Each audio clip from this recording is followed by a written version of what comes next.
So এটা হচ্ছে আমাদের problem 2, multi level feedback queue এর। তো এখানে আমাদের চারটা প্রসেস দেওয়া আছে, সবগুলো বার্স্ট টাইম দেওয়া আছে, অ্যারাইভেল টাইম দেওয়া আছে। আর এখানে নতুন যে জিনিসটা ইনক্লুড হয়েছে সেটা হচ্ছে আইও টাইম। সো আইও ডেসক্রিপশন গুলো একটু দেখেন। এই যে প্রথম প্রসেসটা টোটাল 4 মিনিট সিপিইউ ইউজ করার পরে, সরি 4 সেকেন্ড ইউজ করার পরে 2 সেকেন্ডের একটা আইও অপারেশন পারফর্ম করবে। আর টোটাল 9 সেকেন্ড ইউজ করার পরে আপনার 4 সেকেন্ডের একটা আইও ইউজ করবে। সো এটাই। আর দ্বিতীয় যে প্রসেসটা আছে ওইটা 5 সেকেন্ড সিপিইউ ইউজ করার পরে 1 সেকেন্ডের একটা আইও অপারেশন করবে। আর তৃতীয়টার কোনো আইও অপারেশন নাই।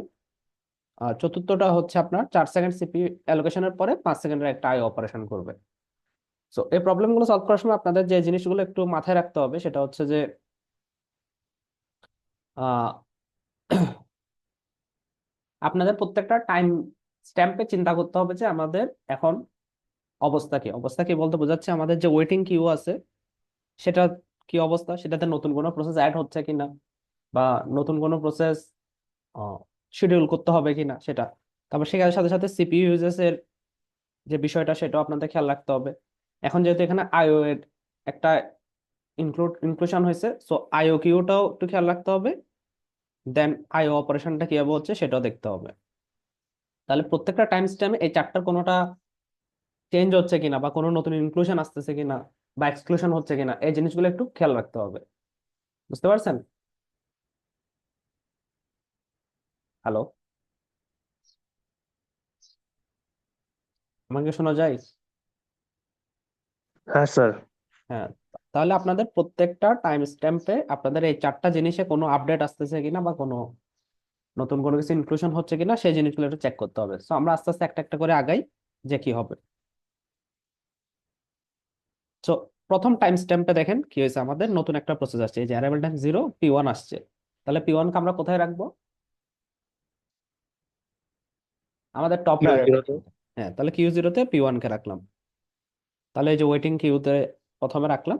এরপর দেখেন আমাদের সিপিইউ তে এখন কেউ নাই, মানে সিপিইউ কেউ ইউজ করতেছে না।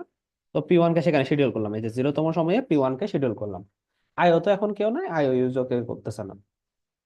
আচ্ছা, Q0 তে আমরা যে শিডিউলিং অ্যালগোরিদমটা ইউজ করতেছি সেটা হচ্ছে রাউন্ড রবিন, আর এটা টাইম কোয়ান্টাম হচ্ছে 2। মানে P1 একবার যখন শিডিউল হবে Q0 থেকে, তখন সেটা 2 কোয়ান্টাম সময় আপনার সিপিইউ ইউজ করতে পারবে, মানে 0 থেকে 2 পর্যন্ত।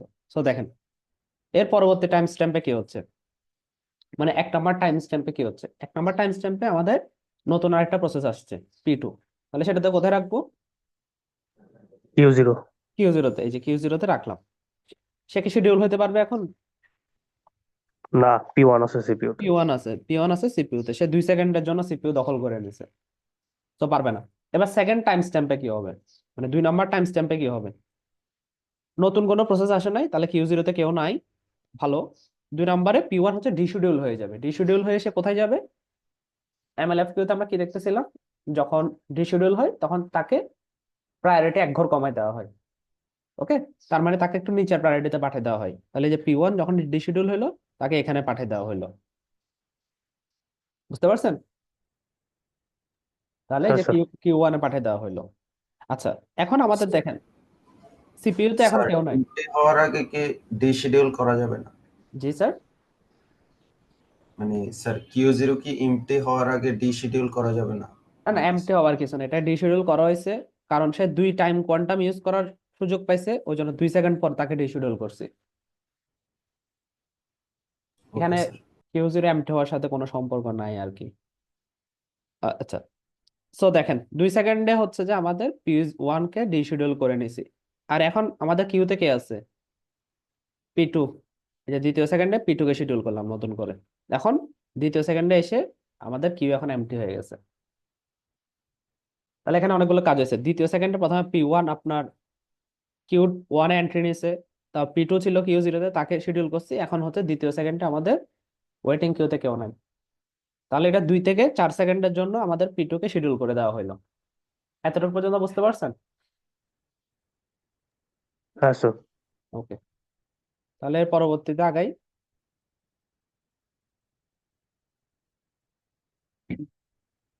আচ্ছা, এবার থার্ড সেকেন্ডে কি হবে আগে দেখেন। থার্ড সেকেন্ডে অনেক কিছু হচ্ছে, সরি থার্ড সেকেন্ডে কিছু নাই।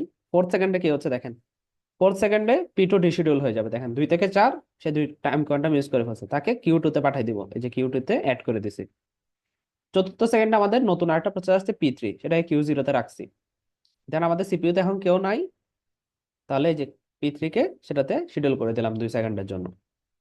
এখন আমাদের কিউ আবার এমটি হয়ে গেল। এতটুকু কি বুঝতে পারছেন? হ্যাঁ স্যার। ওকে। এবার 6 সেকেন্ডে কি হবে? 6 সেকেন্ডে দেখেন Q0 তে কেউ নাই আর, 6 সেকেন্ডে Q0 তে কেউ নাই, তাহলে আমরা Q1 থেকে শিডিউল করব। তাহলে Q1 এ এতক্ষণ পর্যন্ত ছিল হচ্ছে আপনার P1 ছিল, P2 ছিল, নতুন করে P3 অ্যাড হয়েছে। P1 ছিল, P2 ছিল, P3 অ্যাড হয়েছে, তাহলে কাকে শিডিউল করব P1 P2 P3 থেকে? P1 P1 কে, এই যে দেখেন P1 কে শিডিউল করলাম, কতক্ষণের জন্য শিডিউল করলাম? 4 সেকেন্ড। 4 সেকেন্ডের জন্য শিডিউল করলাম। এখন আর আমাদের কিউতে কে কে আছে? P2 আর P3। P1 কে যেহেতু শিডিউল করে ফেলছে, এখন আছে P2 আর P3। ওকে।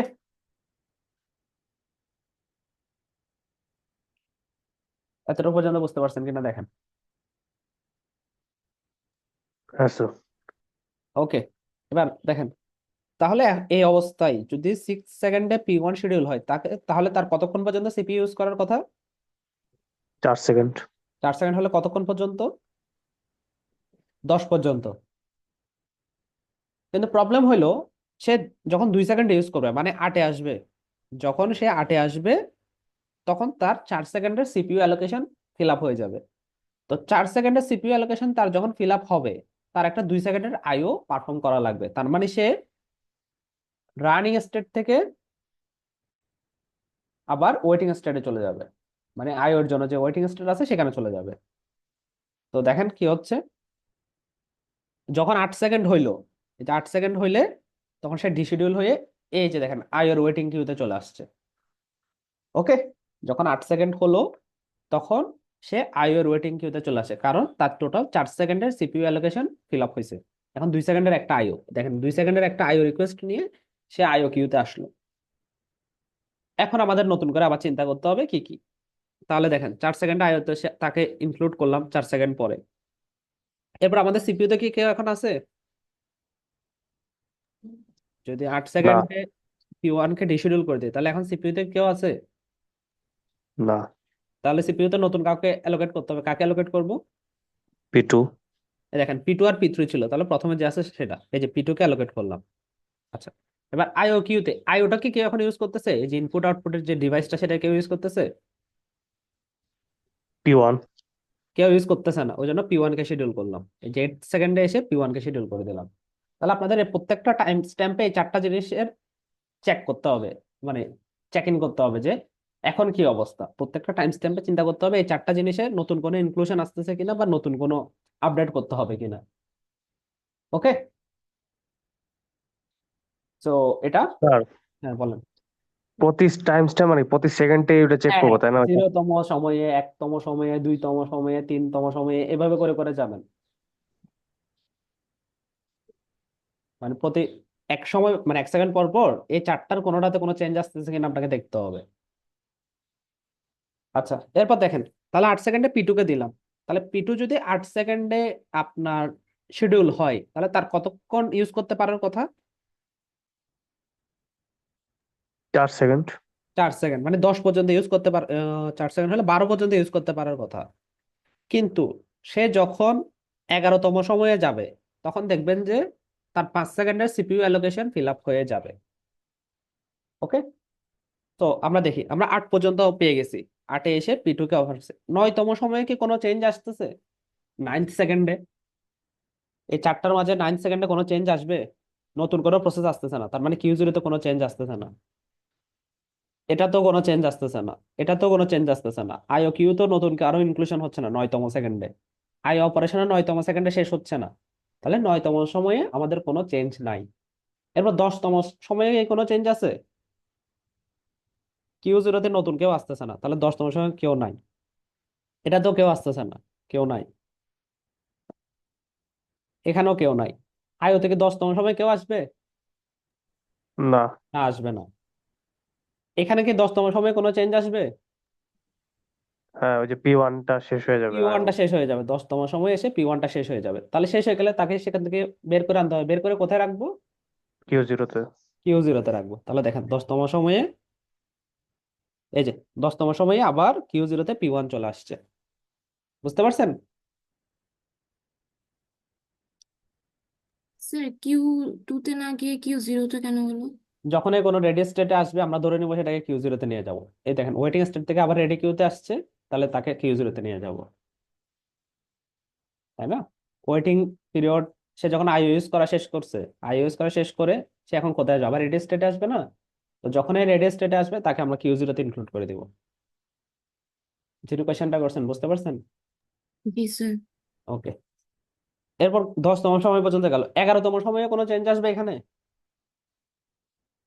Q0-তে কোনো চেঞ্জ নাই, Q1-এ কোনো চেঞ্জ নাই, Q2-তে কোনো চেঞ্জ নাই, আইও কিউতে কোনো চেঞ্জ নাই। 11তম সময় এখানে কেউ আসতেছে না। বাট দেখেন এখানে একটা চেঞ্জ আছে, এই যে সিপিইউতে একটা চেঞ্জ আছে। যখন 11তম সময় আসবে P2 এর আপনার 5 সেকেন্ডের অ্যালোকেশন ফিল আপ হয়ে যাবে। যখন 11তম সময় আসবে P2 এর 5 সেকেন্ডের যে সিপিইউ অ্যালোকেশন সেটা ফিল আপ হয়ে যাবে। কারণ সে আগে 2 সেকেন্ড ইউজ করছে, এখন 3 সেকেন্ড ইউজ করছে, তাহলে টোটাল 5 সেকেন্ডের অ্যালোকেশন ফিল আপ হয়ে যাবে। তাহলে এখন তাকে কি করতে হবে? 1 সেকেন্ডের একটা আইও ফিল আপ করতে হবে। তাহলে দেখেন এর পরবর্তীতে দেখেন 11তম সময়ে এসে তার 1 সেকেন্ডের একটা আয়োর জন্য সে রিকোয়েস্ট ওয়েটিং স্টেটে চলে গেছে। ওকে, এটাকে বুঝতে পারছেন সবাই? আচ্ছা। আচ্ছা, একজনে হ্যাঁ বলতেছেন, বাকিদের কি অবস্থা?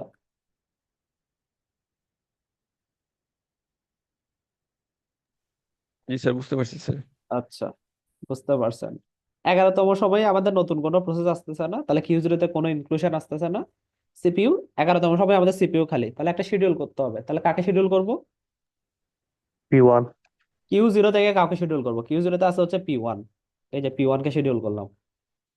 ওকে, P2 P3 নিয়ে, Q2 Q3 নিয়ে কোনো কাজ নাই। এখানে আইও তে একটা নতুন রিকোয়েস্ট আছে P2, তাহলে এই যে P2 কে এখন আইও ইউজ করতে দিব। এই যে P2 কে এখন আইও ইউজ করতে দিলাম। এবার 12তম সময়ে কোনো চেঞ্জ আসবে? এই চারটার মাঝে কোনোটার 12তম সময়ে কোনো চেঞ্জ আসবে? P2 এর IO অপারেশনটা খালি শেষ হবে। তাহলে কি হবে 12তম সময়ে গিয়ে? ওই স্যার Q0-তে P2 Q0-তে আসবে। এই যে P2 Q0-তে চলে আসছে। ওকে, এরপর P1 এর 2 সেকেন্ড শেষ হবে 13 সেকেন্ডে গিয়ে, এই যে 13 সেকেন্ডে গিয়ে P1 এর 2 সেকেন্ড শেষ হলো, এই যে P1 কে আবার অ্যাড করে দিছি। এখন P1 কে Q2-তে অ্যাড করে দিছি। সিপিইউ এখন খালি, সিপিইউতে এখন নতুন কাউকে দিতে হবে। নতুন কাকে দিব? 13 সেকেন্ডে গিয়ে নতুন কাকে দিব? যে Q0-তে কারো থেকে দিতে হবে। Q0-তে আছে P2, ওই জন্য P2 কে দিলাম। ওকে, 13তম সময়ে গিয়ে আপনার P1 এর যে 2 সেকেন্ডের টাইম ফ্রেম সেটা শেষ হয়েছে, তাহলে সেটাকে Q2-তে পাঠিয়ে দিলাম। এরপর এখন সিপিইউ আমাদের খালি, সিপিইউতে এখন কাকে শিডিউল করতে হবে? কাকে শিডিউল করব? Q0-তে আছে এমন কাউকে। Q0-তে আছে এখন P2, ওই জন্য P2 কে শিডিউল করে দিলাম। দেখেন এতটুকু পর্যন্ত ক্লিয়ার হয়েছে কিনা?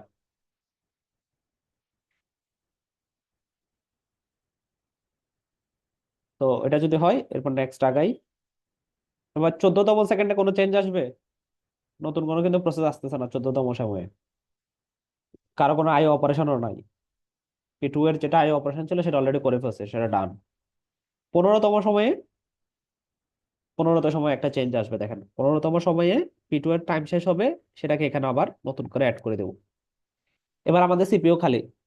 এবার সিপিইউতে কাকে রাখবো? P3। P3। P3 কেন? Q0 তো খালি, তো Q1 থেকে নিতে হবে। Q0 খালি, Q0 থেকে কাউকে নিতে পারতেছি না, তার মানে Q1 থেকে নিতে হবে। Q1 এ আছে P3, আছে P1, আছে P2 আছে, তাহলে কাকে নিব? P3 কে।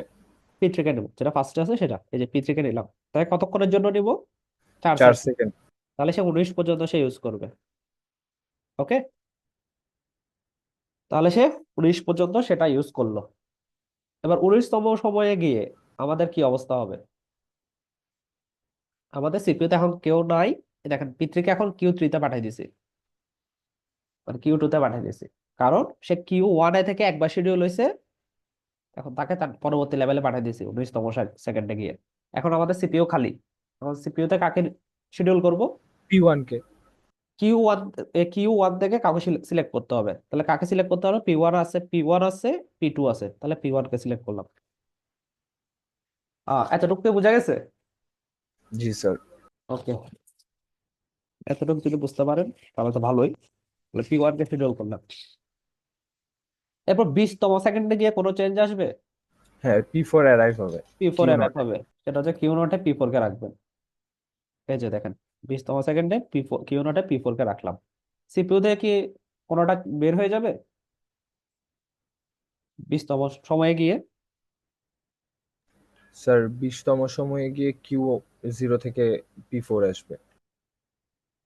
না, 20তম P1 সময় টা বের এখনো হয়ে তো যাবে স্যার। স্যার সিপিইউ তে চেঞ্জ আছে। হবে আচ্ছা, না, চেঞ্জ হবে। P1 P1 আগে থাকবে। শেষ হয়ে তারপর। হ্যাঁ, এরপর দেখো 20তম সময়ে কোনো চেঞ্জ নেই। 22তম সেকেন্ডে গিয়ে আপনার ওই যে এটা 9 সেকেন্ড ফিল আপ হবে।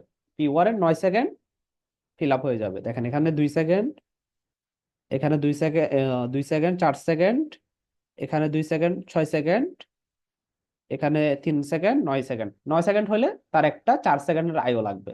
তাহলে দেখেন তাকে এই যে আইও কিউতে ইনসার্ট করে দিছি।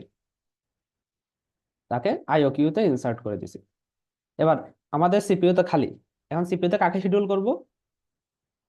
P4 কে Q0 থেকে। কিউ 0 থেকে পি4 কে। এই যে পি4 কে শিডিউল করলাম। আইও থেকে কেউ আছে 22তম সেকেন্ডে? কেউ নাই। পি1 একটা রিকোয়েস্ট নিয়ে আসছে, তাহলে পি1 কে সেখানে দিয়ে দিব। আচ্ছা, 23তম সেকেন্ডে গিয়ে কোনো চেঞ্জ আসবে? না 23তম সময় গিয়ে কোনো চেঞ্জ আসবে না। 24তম সেকেন্ডে গিয়ে, স্যার P4 শেষ হয়ে যাবে, Q1 এ চলে যাবে। 24তম গিয়ে পি4 এর যে 2 সেকেন্ডের টাইম স্ট্যাম্প সেটা শেষ হয়ে যাবে। দেন তাকে কিউ 1 এ পাঠিয়ে দিব। এই যে দেখেন, কিউ 1 এ পাঠিয়ে দিছি পি4 কে। এবার আমাদের সিপিইউ খালি। সিপিইউ তে কাকে শিডিউল করব? এই দেখেন, সিপিইউ তে পি2 ছিল, এখন নতুন করে পি4 অ্যাড হয়েছে। তাহলে পি2 কে শিডিউল করব। এই যে পি2 কে শিডিউল করলাম। এখন আর আছে পি4 বাকি আছে।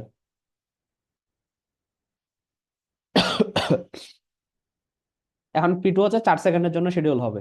তাহলে 4 সেকেন্ড হলে কত হবে?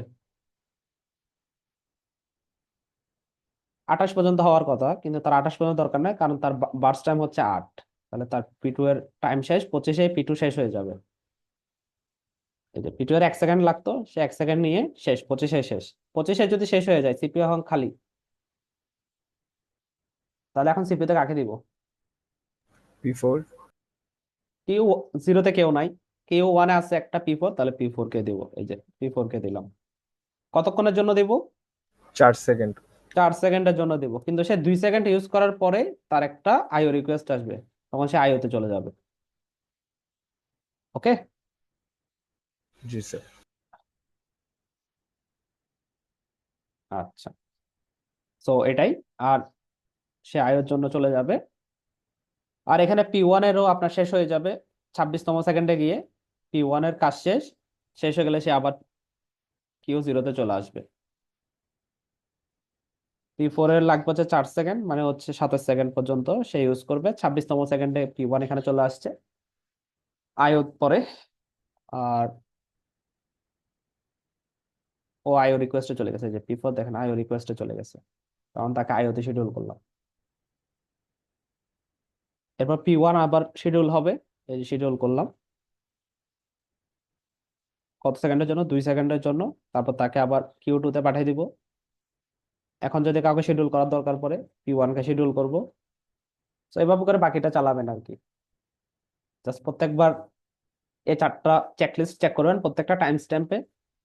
যদি শেষ করতে পারে, তাহলে তাকে পরবর্তী কিউতে পাঠিয়ে দিবেন। যদি শেষ করতে না পারে, মানে যদি আইওতে চলে যায়, তাহলে আইওটা ট্র্যাক রাখবেন, আইওতে শিডিউল করবেন। তো আপনাদের কাজ হচ্ছে প্রত্যেকটা সেকেন্ডে এই 4টার কোনোটাতে কোনো চেঞ্জ আসতেছে কিনা। যদি চেঞ্জ আসে সেই হিসাবে তাদেরকে শিডিউল করা। তবে ওকে বাকিটা আপনাদের কমপ্লিট করতে হবে। জাস্ট বাকিটা তো তেমন কিছুই নাই। আইও পর্যন্ত যা দেখানো দেখাই দিচ্ছে, বাকিটা জাস্ট নর্মাল যেভাবে আইও এমএলএফ কেও যেভাবে কাজ করে, আইওর আর কিছু নাই। তো বাকিটা কি আপনারা দেখে নিতে পারবেন? স্যার একটা কোয়েশ্চেন ছিল। হ্যাঁ বলেন স্যার। স্যার Q1 এ যদি স্যার কমপ্লিটলি 4 সেকেন্ড ইয়া মানে সিপিইউটা ইউজ করতে পারে তা হ্যাঁ শুধু সেই ক্ষেত্রে স্যার কিউ2 তে পাঠাবো। হ্যাঁ হ্যাঁ হ্যাঁ হ্যাঁ Q1 থেকে আপনার যদি এর পুরো টাইম পিরিয়ডটা শেষ করতে পারে, তার জন্য যতটুকু বরাদ্দ হয়েছে, তাহলে তাকে এক লেভেল ডিমোট করে দেবো। ঠিক আছে, তাকে এক লেভেল ডিমোট জি করে স্যার। এর পরবর্তী কিউতে পাঠিয়ে দেবো। জি স্যার।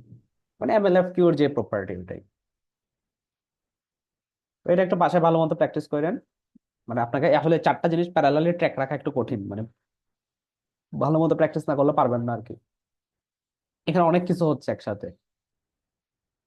তো এগুলো সিমুলেশন দেখানো সোজা, বাট আপনি যদি খাতা কলমে করতে চান অনেক সময় লাগবে আর কি। বাসায় একটু ভালো মতো প্র্যাকটিস করবেন, পরীক্ষায় আসবে। তো এটা যদি পারেন, আর বাকিটা হচ্ছে জাস্ট ওয়েটিং টাইমটা বের করা, রেসপন্স টাইমটা আর টার্ন অ্যারাউন্ড টাইমটা বের করা। এগুলো ফর্মুলা আপনারা জানেন, জাস্ট ফর্মুলাতে বসাই দিছে, ভ্যালুগুলো বের করে নিছে। সো এখন বলেন আপনাদের এটা নিয়ে আর করা কোনো কোয়েশ্চেন আছে কিনা, মানে ওয়ার্কিংটা বুঝেন নাই এমন কেউ আছেন কিনা বলেন, যে কেমনে কাজ করতেছে জিনিসটা।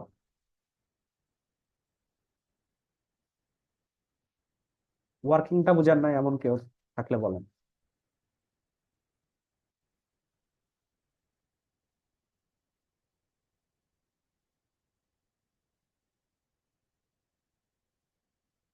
সবাই বুঝতে পারছেন?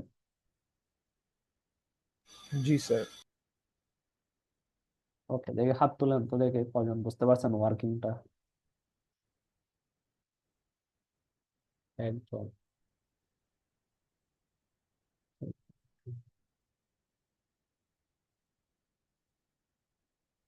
তিনজন বুঝতে পারছেন।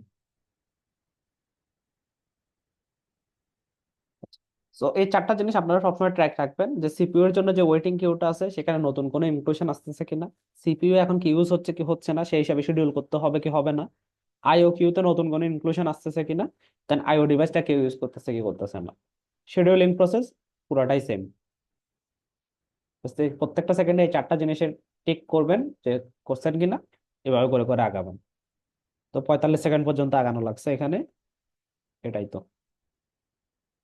দেখেন টোটাল 45 সেকেন্ড আসার কথা, 12, 12 আর 8 হচ্ছে কত, 20, 20 আর 18 হচ্ছে 38, 38 সাথে 45, এই যে দেখেন টোটাল সিপিইউ 45 সেকেন্ডে ইউজ হয়েছে। আইও কত, 2, 2 4 6, 6 আর 5 11, 11 4 15, আর বাকি সময়টা আইডেল। এই যে 15 সেকেন্ড আইও ইউজ হয়েছে, বাকি সময়টা আইডেল ছিল। তো এখান থেকে বুঝতে পারবেন আপনাদের কতক্ষণ ধরে এটা চালানো লাগবে আর কি। ওকে, যদি এটা বুঝে থাকেন, আমরা এখন একটা নতুন জিনিসে যাব, সেটা হচ্ছে প্রসেস সিনক্রোনাইজেশন। আচ্ছা, আপনাদের নেক্সট ক্লাসে একটা এক্সাম শিডিউল করা হয়েছে, সেটা হচ্ছে প্রসেস শিডিউলিং এর উপর। তো আশা করি সবাই প্রিপেয়ার্ড হয়ে আসবেন।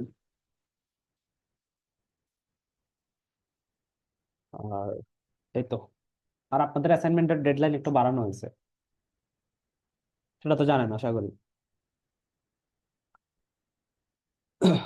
তো এখন আমরা একটু নতুন চ্যাপ্টারটা শুরু করি, সেটা হচ্ছে প্রসেস সিনক্রোনাইজেশন। Process synchronisation.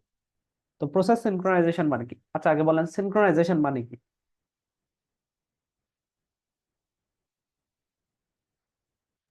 ভুলে গেছি। সিনক্রোনাইজেশনের লিটারাল মিনিংটা কি? মানে এখানে তো ভুলে যাওয়ার কিছু নাই। স্যার সাজানো। সাজানো, মানে একটা নির্দিষ্ট অর্ডার মেনটেন করে কোন একটা কাজ করা, তাই না? সিনক্রোনাইজেশন মানে কি?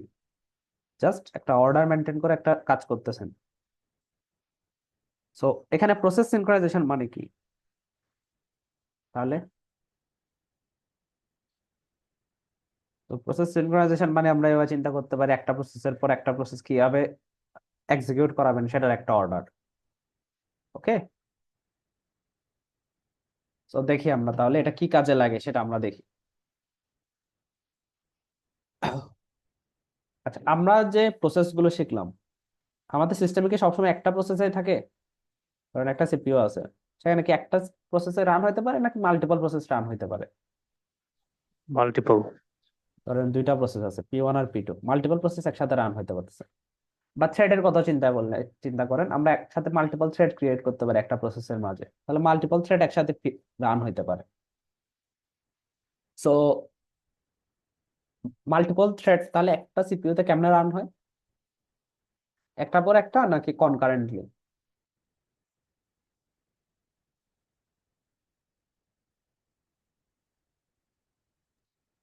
অ্যালগোরিদমের উপর ডিপেন্ড করে না। অ্যালগোরিদমের উপর ডিপেন্ড করে, ভালো কথা বলছেন। So, আমরা যেটা বেসিক্যালি আমাদের যেটা উদ্দেশ্য ছিল সেটা হচ্ছে কি কনকারেন্টলি রান করা, যে দুইটা প্রসেসরে একটু না একটু করে করে প্রগ্রেস হতে থাকবে, মানে কোনোটা আগে শেষ হয়ে এরপরেরটা শেষ করতে আমরা চাই না, আমরা চাই দুইটা প্রসেসরে আপনার একসাথে কিছু না কিছু ইমপ্রুভমেন্ট হোক কাজের দিক দিয়ে। সো আমাদের প্রসেসগুলো প্যারালালি রান করতে পারে অথবা কনকারেন্টলি রান হতে পারে। তাহলে এই যে প্যারালালি রান করতে পারা বা কনকারেন্টলি রান করতে পারার জন্য আমাদের কি করতে হয়, সিপিইউ, আমাদের যে সিপিইউ স্কেজুলার আছে সেটাকে কি করতে হয়, প্রিম্পট করতে হয়। যে আমরা প্রিম্পটিং করি না, যে একটা প্রসেস যতক্ষণ রান হয়েছে সেটা শেষ হওয়ার আগেই তাকে সরিয়ে দিয়ে নতুন প্রসেসকে আমরা শিডিউল করতে পারি, তাই না? শিডিউলিং এ তো আমরা দেখে আসছি যে কোনো একটা প্রসেস তার রান হওয়ার মাঝখানেই আমরা সেটাকে সরিয়ে আরেকটা প্রসেসকে দিতে পারি। এই জিনিসটা কি বলে, একটা প্রসেসকে সরিয়ে আরেকটা প্রসেসকে শিডিউল করাটাকে প্রিমিটিভ কনটেক্সট সুইচ বলে। Context switch. হ্যাঁ, কনটেক্সট সুইচ করতে পারি আমরা, একটা প্রসেস রান হচ্ছে সেটাকে রান হওয়ার মাঝখানে থামিয়ে আমরা কনটেক্সট সুইচ করে অন্য আরেকটা প্রসেসে চলে যেতে পারি। তো একটা প্রসেস আছে, ধরেন সেটা কিছু ইনস্ট্রাকশন এক্সিকিউট করতেছে, কোনো একটা ইনস্ট্রাকশন এক্সিকিউট করতেছে। তো ইনস্ট্রাকশন এক্সিকিউট হওয়ার মাঝখানে যদি আমরা থামাই দিই তাহলে কি কি প্রবলেম হতে পারে?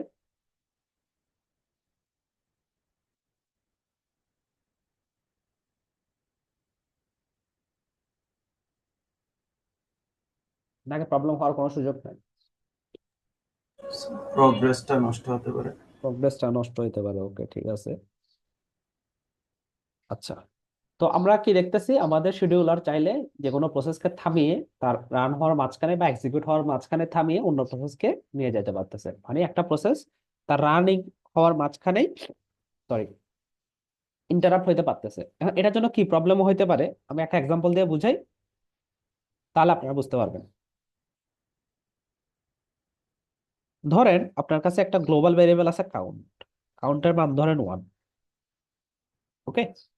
একটা ভেরিয়েবল আছে কাউন্ট, এটার মান হচ্ছে 1। আপনার কাছে দুইটা থ্রেড আছে, একটা থ্রেড T1, একটা থ্রেড T2, দুইটা থ্রেড কনকারেন্টলি রান হইতে পারে। তো একটা থ্রেডের কাজ হচ্ছে কাউন্টের মান 1 বাড়ানো তারপর প্রিন্ট করা, আরেকটা থ্রেডের কাজ হলো কাউন্টের মান 1 কমানো দেন প্রিন্ট করা। এবার আমাকে বলেন, এই যে আপনার যে দুইটা থ্রেড যদি কনকারেন্টলি রান করে তাহলে আমাকে বলেন আউটপুটে কি আসবে, আউটপুট কি হবে? ধরেন দুইটা, একটা ভেরিয়েবল আছে কাউন্ট যেটা হচ্ছে গ্লোবাল ভেরিয়েবল, দুইটা থ্রেড শেয়ার করতেছে, আমরা সোজা বাংলায় বলি শেয়ার্ড ভেরিয়েবল এটা। এবার T1 একটা থ্রেড আছে যার কাজ হচ্ছে কাউন্টের মান 1 বাড়ানো, T2 একটা থ্রেড আছে যার কাজ হচ্ছে কাউন্টের মান 1 কমানো, তারপর সেটা প্রিন্ট করবো আমরা। আচ্ছা, একটাই প্রিন্ট করি, শেষে গিয়ে একটাই প্রিন্ট করব, প্রিন্ট কাউন্ট। এবার আমাকে বলো যে কাউন্টের মান কত হবে? 2 আর 0। হ্যাঁ, কত হইতে পারে? 2 আর 0। 2 আর 1। হ্যাঁ, কত আবার বলেন তো? 2 আর 0, টু হ্যাঁ, আর 2 আর 0। 2 হইতে পারে অথবা 0 হইতে পারে। আর জনকে বলছিলেন 2 আর স্যার 1। 2 আর 1। আচ্ছা, 2 আর 0 যিনি বলছেন তিনি কিসের বেসিসে বলছেন? স্যার দুইটা আলাদা থ্রেড না তো, ওদের ই তো আলাদা হবে। একটা থ্রেড একটা কমন ভেরিয়েবল শেয়ার করতেছে, কাউন্টার মান হ্যাঁ, হ্যাঁ। একটা শেয়ার্ড ভেরিয়েবল আছে। একটা থ্রেডের কাজ হচ্ছে কাউন্টার মান 1 বাড়ানো, আর একটা থ্রেডের কাজ হচ্ছে কাউন্টার মান 1 করা, 1 কমানো। এবার একটা, যেটা আমি বলতে চাইছি যেটার আউটপুট কত হবে, সেটা কাউন্টার মান যদি 1 বাড়ায় এবং 1 কমাই তাহলে আউটপুট কত হতে পারে? পসিবল আউটপুট গুলো।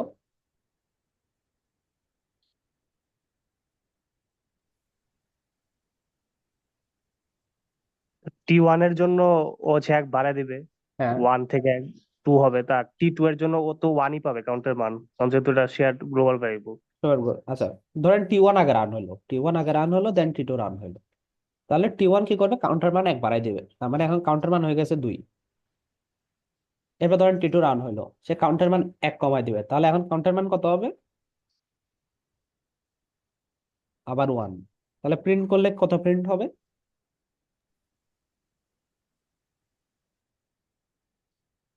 1। 1 প্রিন্ট হবে। ওকে, ভালো, 1 প্রিন্ট হইলো। এরপর ধরেন উল্টা এক্সিকিউশন আসছে, T2 আগে, T1 পরে, এবার বলেন কত হবে, T2 আগে, তাহলে কাউন্টার মান কত করবে, স্যার এটা তো কনকারেন্ট হইলে তো এরকম হবে হবে। কনকারেন্ট হলে এরকম হবে। ধরেন T2 আগে হইলে কাউন্টার মান কত, 0 0। তারপর T1 কল হইলো, 1 হবে।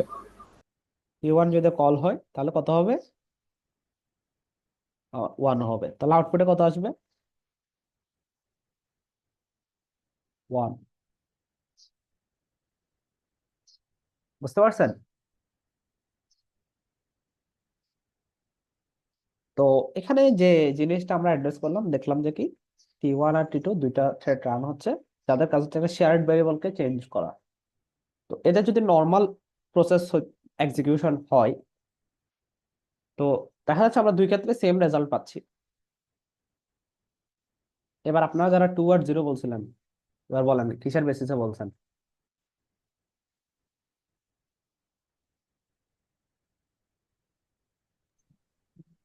স্যার আমি ভাবছিলাম যে একটা থ্রেডের আপডেটটা আরেকটা থ্রেড পাবে না। আমি তো এখানে লিখে দিছি শেয়ার্ড ভেরিয়েবল। শেয়ার্ড ভেরিয়েবল মানে কি, এটা মিলে শেয়ার করতেছে না। হুম। এবার বলেন আমি যেটা করছি সেটা কি ঠিক আছে? হ্যাঁ স্যার, ঠিক আছে। সবাই একমত? আচ্ছা, আমার যেটা করছি সেটা ঠিক আছে যদি সবকিছু ঠিকঠাক মতো রান হয়। আমি যেটা করছি সেটা ঠিক আছে যদি হচ্ছে সবকিছুর এক্সিকিউশন ঠিকঠাক মতো রান হয়। ঠিকঠাক মতো রান হওয়া বলতে বোঝাচ্ছি T1 এর আগে শেষ করবে, দেন T2 রান হবে, অথবা T2 আগে শেষ হবে, T1 রান হবে। এই অর্ডারটা যদি ঠিক মতো বজায় থাকে তাহলে আনসারটা ঠিক আসবে। মানে T1 এর আগে এক্সিকিউশন শেষ হবে, দেন T2 এক্সিকিউশন হবে, অথবা T2 এর এক্সিকিউশন আগে শেষ হবে, দেন T1 এর এক্সিকিউশন হবে। এরকম যদি অর্ডার মেনটেন করে চলে তাহলে ঠিক আছে। কিন্তু এখানে একটা জিনিস একটু আপনাদের বুঝতে হবে, এখানে একটা প্রবলেম ক্রিয়েট হইতে পারে। কি প্রবলেম সেটা একটু দেখাই। যদিও আমরা এখানে কাউন্টের মান +=1 করতেছি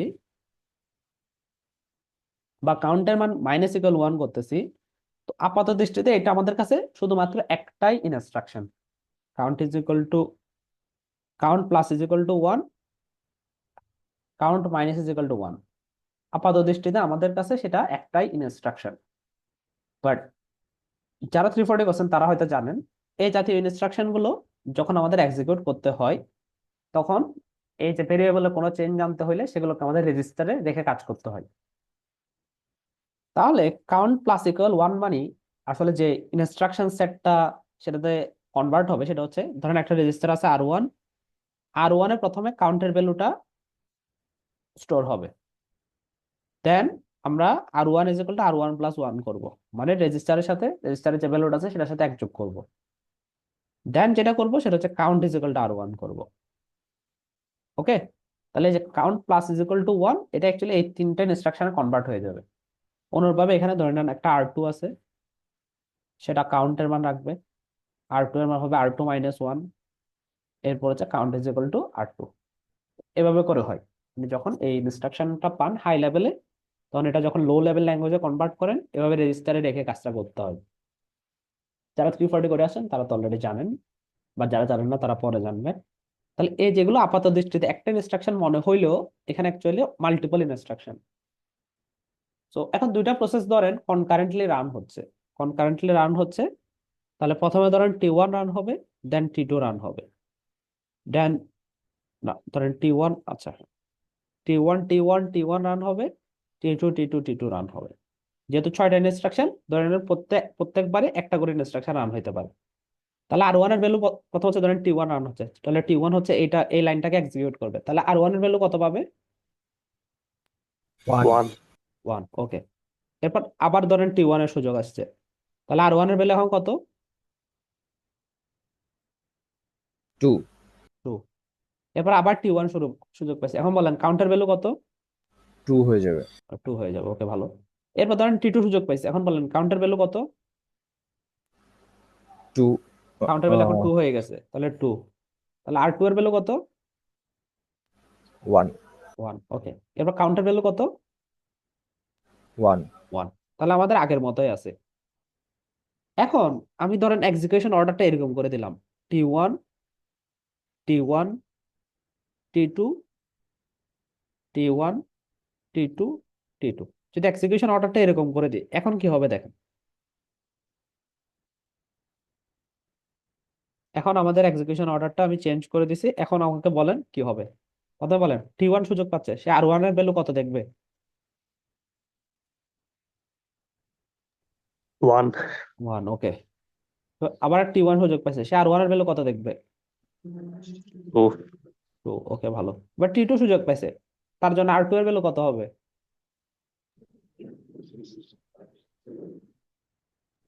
1ই তো হওয়ার কথা। এই যে কাউন্টার ভ্যালু হচ্ছে 1, তাহলে সে 1 এ দেখবে। এবার আবার T1 সুযোগ পাইছে, এখন কাউন্টার ভ্যালু কত? 1 কাউন্টার ভ্যালু হচ্ছে 1, কেন R1 না, count is equal to R1। তাহলে 2 2, তাহলে এখন হয়ে গেছে 2। এখন বলেন R2 এর ভ্যালু এখন কত? T2 সুযোগ 1 পাইছে, 1 R2 মাইনাস ইকুয়াল 1, R2 এর ভ্যালু হচ্ছে 1, 1 থেকে 1 গেলে কত? 0 0। এবার বলেন count is equal to R2, তাহলে কাউন্টার ভ্যালু কত? 0 0। এখন দেখেন, আমাদের আসার কথা ছিল কত? কাউন্টার ভ্যালু আসার কথা ছিল কত? 1 আসছে কত? 0 এটাকে আমরা চাই। বা অনুরূপভাবে যদি আপনি এখন এটা করেন, T2 T2 T1 T2 T1 T1, এটা রান করে দেখেন কাউন্টার ভ্যালু কত আসে। কাউন্টার ভ্যালু আসবে 2। তাহলে কাউন্টার ভ্যালু 0 হয়ে যাচ্ছে অথবা 2 হয়ে যাচ্ছে, কিন্তু আসা উচিত কত? একটা প্লাস আর একটা মাইনাস যদি আমরা করি, তাহলে আসা উচিত কত? 1 আগের নাম্বারটাই। আগের নাম্বারটাই চলে আসা উচিত, কিন্তু এখানে আমরা দেখতেছি কখনো 0 আসতেছে, কখনো 1 আসতেছে। তাহলে দেখেন, একটা শেয়ার্ড ভেরিয়েবল থাকলে যখন মাল্টিপল থ্রেড বা প্রসেস সেটাকে অ্যাক্সেস করতেছে, তখন দেখা যাচ্ছে যে শেয়ার্ড ভেরিয়েবলের ভ্যালুটাতে একটা ডাটা ইন্টিগ্রিটি বজায় থাকতেছে না। এই যে যে প্রবলেমটা দেখালাম, এটাকে বলে ডাটা ইন্টিগ্রিটি প্রবলেম। যে একটা শেয়ার্ড ভেরিয়েবল আছে, যখন শেয়ার্ড ভেরিয়েবল হইতে পারে বা শেয়ার্ড যে কোনো কিছু হইতে পারে, যখন মাল্টিপল প্রসেস বা থ্রেড সেটাকে প্যারালালি বা কনকারেন্টলি অ্যাক্সেস করতেছে বা মডিফাই করতেছে, তখন দেখা যাচ্ছে কি ডেটার ভ্যালুটা আর ইন্টিগ্রিটি বজায় রাখতে পারতেছে না। তো এটাকে বলা হচ্ছে ডেটা ইন্টিগ্রিটি প্রবলেম। বুঝতে পারছেন এখানে স্যার যে এটা প্রবলেম হচ্ছে? মূলত কখন হয়, মানে যদি একটার মাঝখানে আরেকটা রান করা শুরু করে? হ্যাঁ, যদি ধরেন মানে একটা শেষ হয়ে আরেকটা রান হওয়া শুরু করলো, তখন কোনো সমস্যা নাই। বাট যখন এখন যখন কনকারেন্টলি রান, সরি,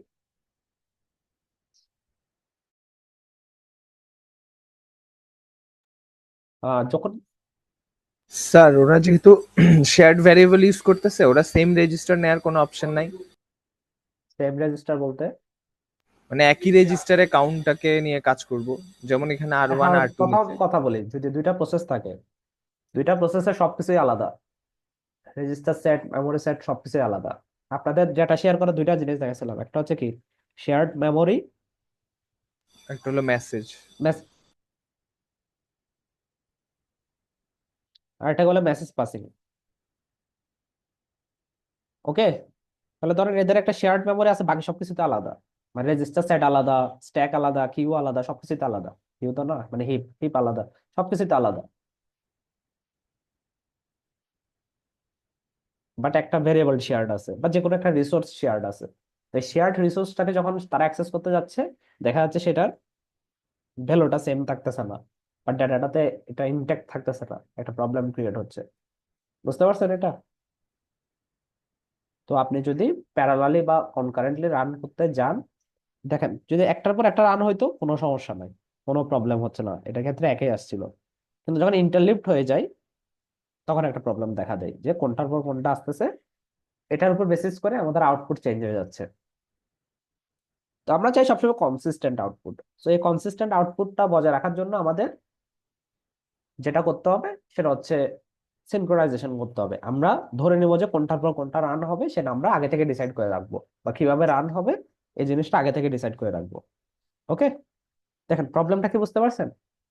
প্রবলেমটা হচ্ছে কি, যখন দুইটা প্রসেস বা দুইটা থ্রেড কনকারেন্টলি রান হচ্ছে, তাদের মধ্যে কোনো শেয়ার্ড ভেরিয়েবল আছে। এই শেয়ার্ড ভেরিয়েবলটাকে যখন তারা অ্যাক্সেস করতে যাচ্ছে বা মডিফাই করতে যাচ্ছে, তখন দেখা যাচ্ছে তাদের ডেটার মাঝে ইন্টিগ্রিটিটা নষ্ট হয়ে যাচ্ছে। কখনো এক এক সময় এক একটা আউটপুট আসতেছে এক্সিকিউশন অর্ডারের উপর বেসিস করে, যেটা আমরা চাই না। আমরা চাই সবসময় একটা ডিটারমিনিস্টিক আউটপুট আসবে বা সবসময় একটা কনসিস্টেন্ট আউটপুট আসবে। তো এই প্রবলেমটাকে আমাদের এখন মিটিগেট করতে হবে। তো সেটার জন্য আমরা যেটা ইউজ করবো সেটা হচ্ছে ডেটা মানে প্রসেস সিনক্রোনাইজেশন, যে প্রসেসগুলোকে এমন ভাবে সাজাবো যাতে করে আমাদের আউটপুটটা কনসিস্টেন্ট থাকে। ওকে, এতটুকুতে কারো কোনো প্রবলেম প্রবলেম আছে কিনা বলেন? না স্যার। আচ্ছা, সবাই বুঝতে পারছেন? একটা হাত তুলেন তো, কয়জন বুঝতে পারছেন একটু দেখি। জন, দুইজন, তিনজন, বাকিদের কি অবস্থা?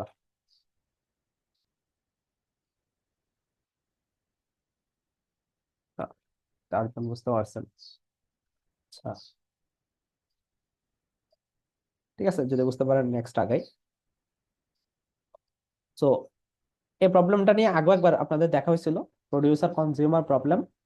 এখানে কি করতেছিল, একটা আপনাদের কাছে খালি বাফার ছিল, আপনাদের কাছে একটা খালি বাফার ছিল। আপনাদের ছিল একদল ছিল প্রডিউসার, যারা হচ্ছে কোনো কিছু প্রডিউস করে এই খালি বাফার গুলোতে রাখতো। আরেকজন ছিল হচ্ছে কনজিউমার, যাদের কাজ ছিল যদি কোনো বাফার খালি না থাকে তাহলে সেখান থেকে কনজিউম করা, তাহলে এখান থেকে কনজিউম করবে। ওকে, তাহলে এখন এটা আমরা কিভাবে সলভ করতেছিলাম, আমাদের কাছে একটা বাফার আছে, একটা কাউন্টার রাখতেছিলাম, কাউন্টার দিয়ে দেখতেছিলাম যে নেক্সট কত ঘর পর্যন্ত ফিল আপ আছে, নেক্সট কত ঘর পর্যন্ত আমাদের ফিল আপ আছে সেটা ট্র্যাক রাখার জন্য একটা কাউন্টার রাখতেছিলাম। তো ধরেন নতুন আরেকটা প্রডিউসার নতুন একটা কিছু প্রডিউস করে রাখতেছিল, তাহলে প্রডিউস করে রাখলে আমাদের কাউন্টারের মান এক বাড়া দিচ্ছি। আর যদি ধরেন একটা নতুন কনজিউম হয়ে গেল, কনজিউম হয়ে গেলে আমরা কাউন্টারের মান এক কমাই দিচ্ছি। তাহলে এভাবে কাউন্টার রেখে আমরা এটাকে সর্ট আউট করতেছিলাম। প্রবলেমটা বোঝা গেছে? যে আমাদের কাছে একটা খালি বাফার আছে, প্রডিউসার কিছু প্রডিউস করে সে বাফারে রাখতেছে, আর কনজিউমার সেখান থেকে একটা একটা করে কনজিউম করতেছে। এখন কি বাফারে কিছু আছে কি নাই সেটা বোঝার জন্য আমরা একটা ভেরিয়েবল রাখতেছিলাম কাউন্টার। কাউন্টার দিয়ে বোঝাচ্ছি যে কয়টা এখন ফিল আপ আছে। কাউন্টারের মান যদি গ্রেটার দেন 0 হয় তাহলে এখন কনজিউমার চাইলে কনজিউম করতে পারবে, আর কাউন্টারের ভ্যালু যদি 0 হয়ে যায় তার মানে এখানে কোনো কিছুই আর নাই, তাহলে কোনো কনজিউম করতে পারবে না। ধরেন এখানে কাউন্টারের ভ্যালু যদি হাইয়েস্ট হয়ে যায়, বাফার সাইজ হয়ে যায়, ধরেন 5 হয়ে গেছে, তাহলে প্রডিউসার নতুন করে কিছু কনজিউম করতে পারবে, প্রডিউস করতে পারবে না। যদি কাউন্টার ভ্যালু লেস দেন 5 হয় তাহলে প্রডিউসার সেখান থেকে প্রডিউস করতে পারবে। এটা কি বোঝা যাচ্ছে কি বলছি? হ্যাঁ স্যার, এটা তো আগেও মনে হয় ছিল। আগে একবার ছিল, হ্যাঁ, জাস্ট এখন বলতেছে আর কি। তো এখানে বলেন, এখানে হচ্ছে দুইটা থ্রেড বা দুইটা প্রসেস, একটা প্রডিউসার একটা হচ্ছে কনজিউমার, একটা হচ্ছে প্রডিউসার একটা হচ্ছে কনজিউমার।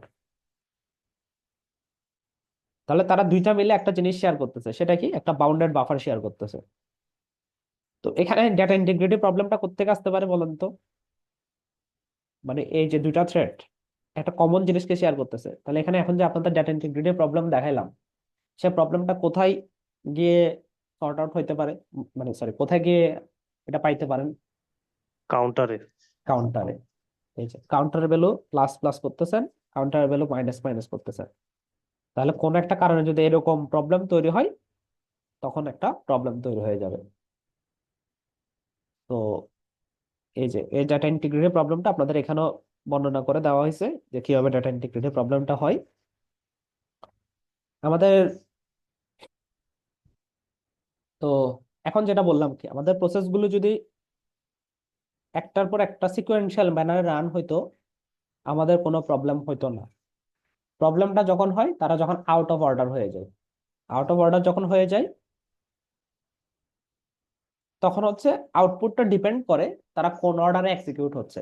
এই যে আউটপুটটা ডিপেন্ড করে তারা কোন অর্ডারে এক্সিকিউট হচ্ছে। সো আপনি যখন একটা সেম ডেটা বা শেয়ার্ড ডেটা একই সাথে কনকারেন্টলি অ্যাক্সেস করতে যাবেন, তখন যে সিচুয়েশনটা ক্রিয়েট হয় সেটাকে বলে রেস কন্ডিশন। যে রেসে আগে কে পৌঁছাইতে পারতেছে সেটার উপর ডিপেন্ড করবে আমাদের আউটপুটটা কি।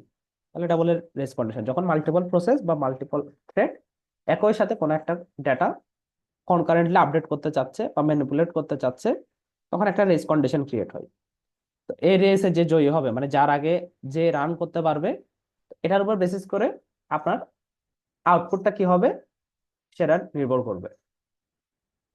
ওকে, সো এখন আমাদের আমাদের গোল হচ্ছে একটা কনসিস্টেন্ট আউটপুট।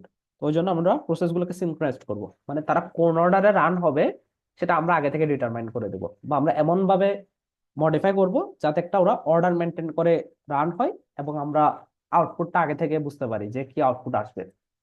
ওকে, তাহলে এই চ্যাপ্টারের গোলটা বোঝা গেছে। এই চ্যাপ্টারে আমরা কি করতে চাচ্ছি হ্যাঁ স্যার। সবাই বুঝতে পারছেন? তো যদি বুঝতে পারেন আর একটু আগাই সামনে। তো এখন একটা নতুন টার্ম আমরা শিখবো, সেটা হচ্ছে ক্রিটিক্যাল সেকশন। ক্রিটিক্যাল সেকশনটা কি আমরা বলি, ক্রিটিক্যাল সেকশন মানে বুঝাই কোডের সেই অংশটা যেখানে আপনার শেয়ার্ড ভেরিয়েবল গুলো আপনি মডিফাই করবেন বা অ্যাক্সেস করবেন। শেয়ার্ড ভেরিয়েবল যেগুলো আছে সেগুলো আপনি মডিফাই করবেন বা আপডেট করবেন, সেগুলোকে আমরা বলবো ক্রিটিক্যাল সেকশন। ক্রিটিক্যাল সেকশন হচ্ছে আপনার কাছে ধরেন প্রসেস আছে, অনেকগুলো প্রসেস আছে, ধরেন চারটা প্রসেস আছে। তো চারটা প্রসেসের মাঝে কোডের এমন কিছু অংশ থাকবে যেখানে আপনি শেয়ার্ড ভেরিয়েবল গুলোকে অ্যাক্সেস করতেছেন বা মডিফাই করতেছেন। তাহলে কোডের সেই অংশগুলোকে বলবো আমরা ক্রিটিক্যাল সেকশন। ওকে, যেমন এখানে আপনার কাউন্ট প্লাস ইকুয়াল 1 অথবা কাউন্ট মাইনাস ইকুয়াল 1। তাহলে যেখানে প্লাস ইকুয়াল 1 হচ্ছে অথবা মাইনাস ইকুয়াল 1 হচ্ছে, সেই জায়গাগুলোকে আমরা বলবো, ধরেন প্রসেস 0 এর জন্য কাউন্ট প্লাস ইকুয়াল টু 1 হচ্ছে, প্রসেস 1 এর জন্য কাউন্ট মাইনাস ইকুয়াল টু 1 হচ্ছে। তাহলে এই যে কোডের যে জায়গাগুলোতে আপনার এই যে শেয়ার্ড ভেরিয়েবল গুলো আপনি অ্যাক্সেস বা মডিফাই করতেছেন, সেই জায়গাগুলোকে আমরা কি বলবো, ক্রিটিক্যাল সেকশন। তাহলে প্রসেস গুলোর জন্য ক্রিটিক্যাল সেকশন কি কি হইতে পারে, এই যে কমন ভেরিয়েবল থাকলে সেগুলো হইতে পারে, অথবা কোনো একটা টেবিলে আপডেট করতে যাচ্ছে, অথবা কোনো ফাইলে রাইট করতে যাচ্ছে। তো এই জিনিসগুলো আপনার ক্রিটিক্যাল সেকশনের মধ্যে রাখতে হবে। ওকে, তাহলে ক্রিটিক্যাল সেকশন হচ্ছে কি সেগমেন্ট অফ কোড যেখানে আপনি কমন ভেরিয়েবল গুলোকে অ্যাক্সেস করতেছেন বা আপডেট করতেছেন। ক্রিটিক্যাল সেকশন বোঝা গেছে? স্যার একটু আরেকবার বলা যাবে? হ্যাঁ, ধরেন আপনার কাছে একটা শেয়ার্ড ভেরিয়েবল আছে কাউন্ট।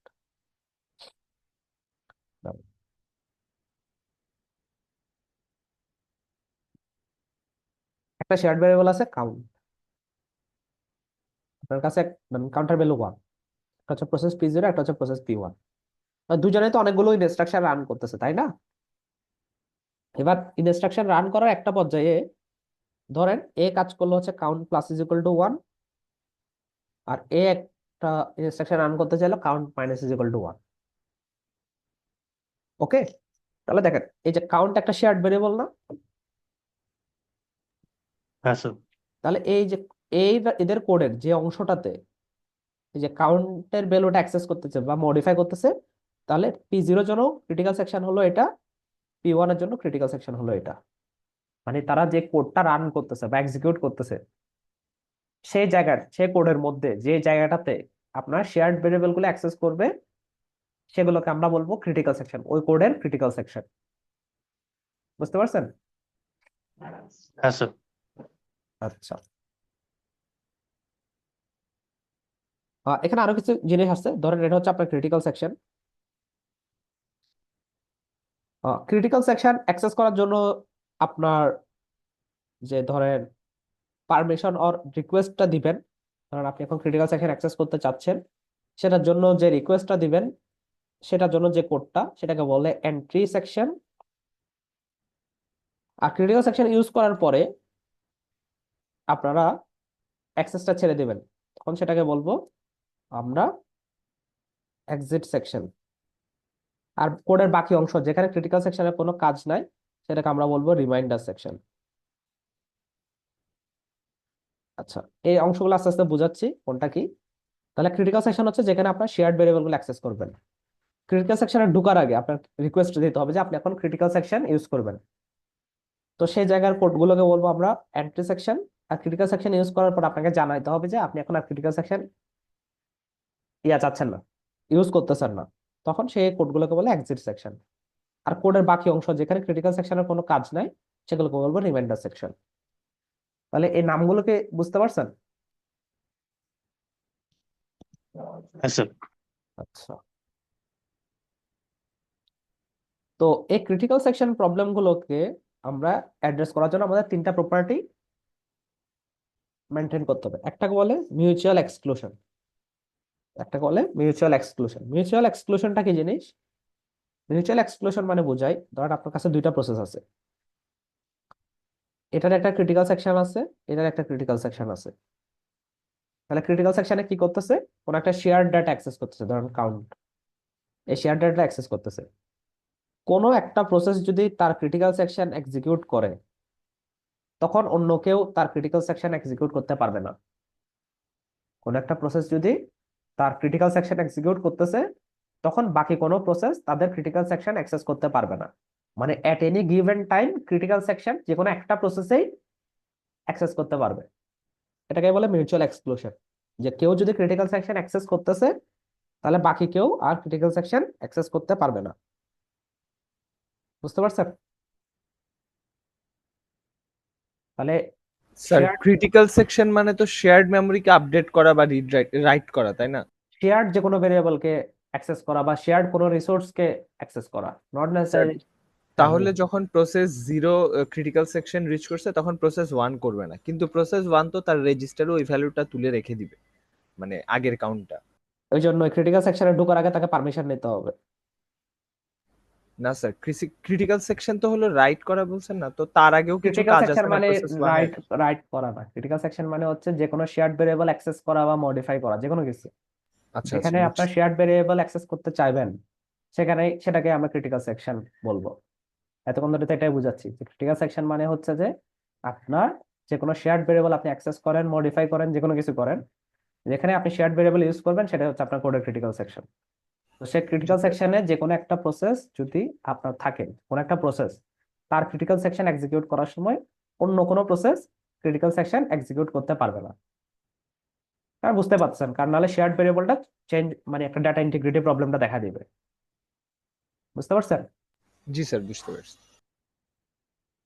সো ওই জন্যই ক্রিটিক্যাল সেকশন যেহেতু এট এনি টাইম যে কোনো একজনে অ্যাক্সেস করতে পারবে, ওই জন্য ক্রিটিক্যাল সেকশনে ঢোকার আগে আপনাকে রিকোয়েস্ট দিতে হবে যে আপনি এখন ক্রিটিক্যাল সেকশনে ঢুকতে চাচ্ছেন বা ক্রিটিক্যাল সেকশনটাকে এক্সিকিউট করতে যাচ্ছেন, একটা আপনাকে রিকোয়েস্ট দিতে হবে। এই যে রিকোয়েস্ট দেওয়ার কাজটা সেটাকে বলে এন্ট্রি সেকশন। এন্ট্রি সেকশনে আপনি ক্রিটিক্যাল সেকশন অ্যাক্সেস করার আগে একটা রিকোয়েস্ট দিয়ে রাখবেন যে আমি এখন আমার ক্রিটিক্যাল সেকশনকে এক্সিকিউট করতে যাচ্ছি। তো আপনার রিকোয়েস্ট যদি গ্রান্টেড হয়, মানে এখন ধরেন অন্য কেউ ক্রিটিক্যাল সেকশন অ্যাক্সেস করতেছে না, তার মানে আপনার রিকোয়েস্টটা গ্রান্টেড হবে, তখন আপনি আপনার ক্রিটিক্যাল সেকশন ইউজ করবেন। আপনার ক্রিটিক্যাল সেকশন ইউজ করা যখন শেষ হবে তখন আপনাকে জানাইতে হবে যে আপনার এখন ক্রিটিক্যাল সেকশন ইউজ করা শেষ, বাকি কেউ চাইলে এখন ক্রিটিক্যাল সেকশন অ্যাক্সেস করতে পারবে। এই যে আপনার জানাই দেওয়ার যে কাজটা সেটাকে বলে এক্সিট সেকশন, যে আপনার ক্রিটিক্যাল সেকশন ইউজ করা শেষ, আপনি এখন বাকিদেরকে জানাই দিচ্ছেন এখন আপনারা কেউ চাইলে ক্রিটিক্যাল সেকশন ইউজ করতে পারতেছে। আর ওর কোডের বাকি অংশটা হচ্ছে রিমাইন্ডার সেকশন, সেটার সাথে বাকিদের কোনো সম্পর্ক নেই, ওর কোড নিজের মতো করে রান করতে পারবে। এটাকে বুঝতে পারছেন, মিউচুয়াল এক্সক্লুশন?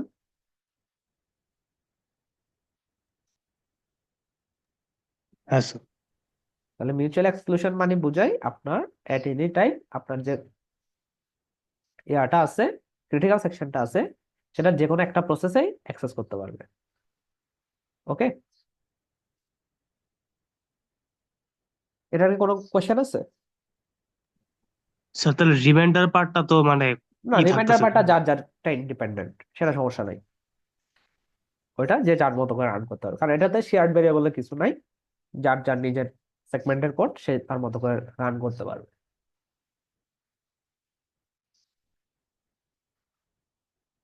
ওকে, এরপর সেকেন্ড যে বিষয়টা সেটা হচ্ছে যে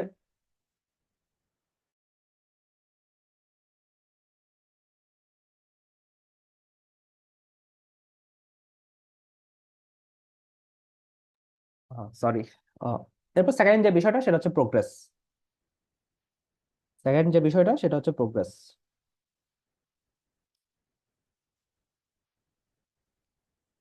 তো প্রোগ্রেস মানে কি? ধরেন এতক্ষণ P0 আপনার ক্রিটিক্যাল সেকশনটাকে অ্যাক্সেস করতেছিল। ওকে, সো এখন আপনি কি করবেন? ওর এখন বাকিরা ওয়েটিং এ আছে, ধরেন P1 P2 এরা ওয়েটিং এ আছে।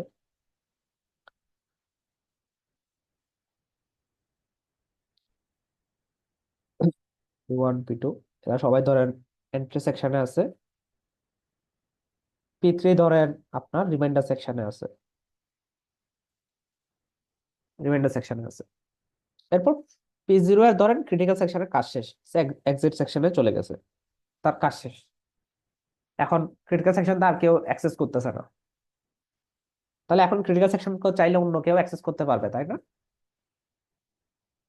এবার আমাকে বলেন, এখন ক্রিটিক্যাল সেকশন কারা অ্যাক্সেস করতে পারবে? P0 এর ক্রিটিক্যাল সেকশনের অ্যাক্সেস করা শেষ, এখন ক্রিটিক্যাল সেকশন কেউ অ্যাক্সেস করতেছে না, বাকি অনেকগুলো প্রসেস আছে যারা চাইলে এখন ক্রিটিক্যাল সেকশন অ্যাক্সেস করতে পারবে। তাহলে এখন কে কে এটার কন্টেন্ডার হবে? P1 P2 P1 যারা P2 এন্ট্রি সেকশনে আছে। হ্যাঁ, এটাই।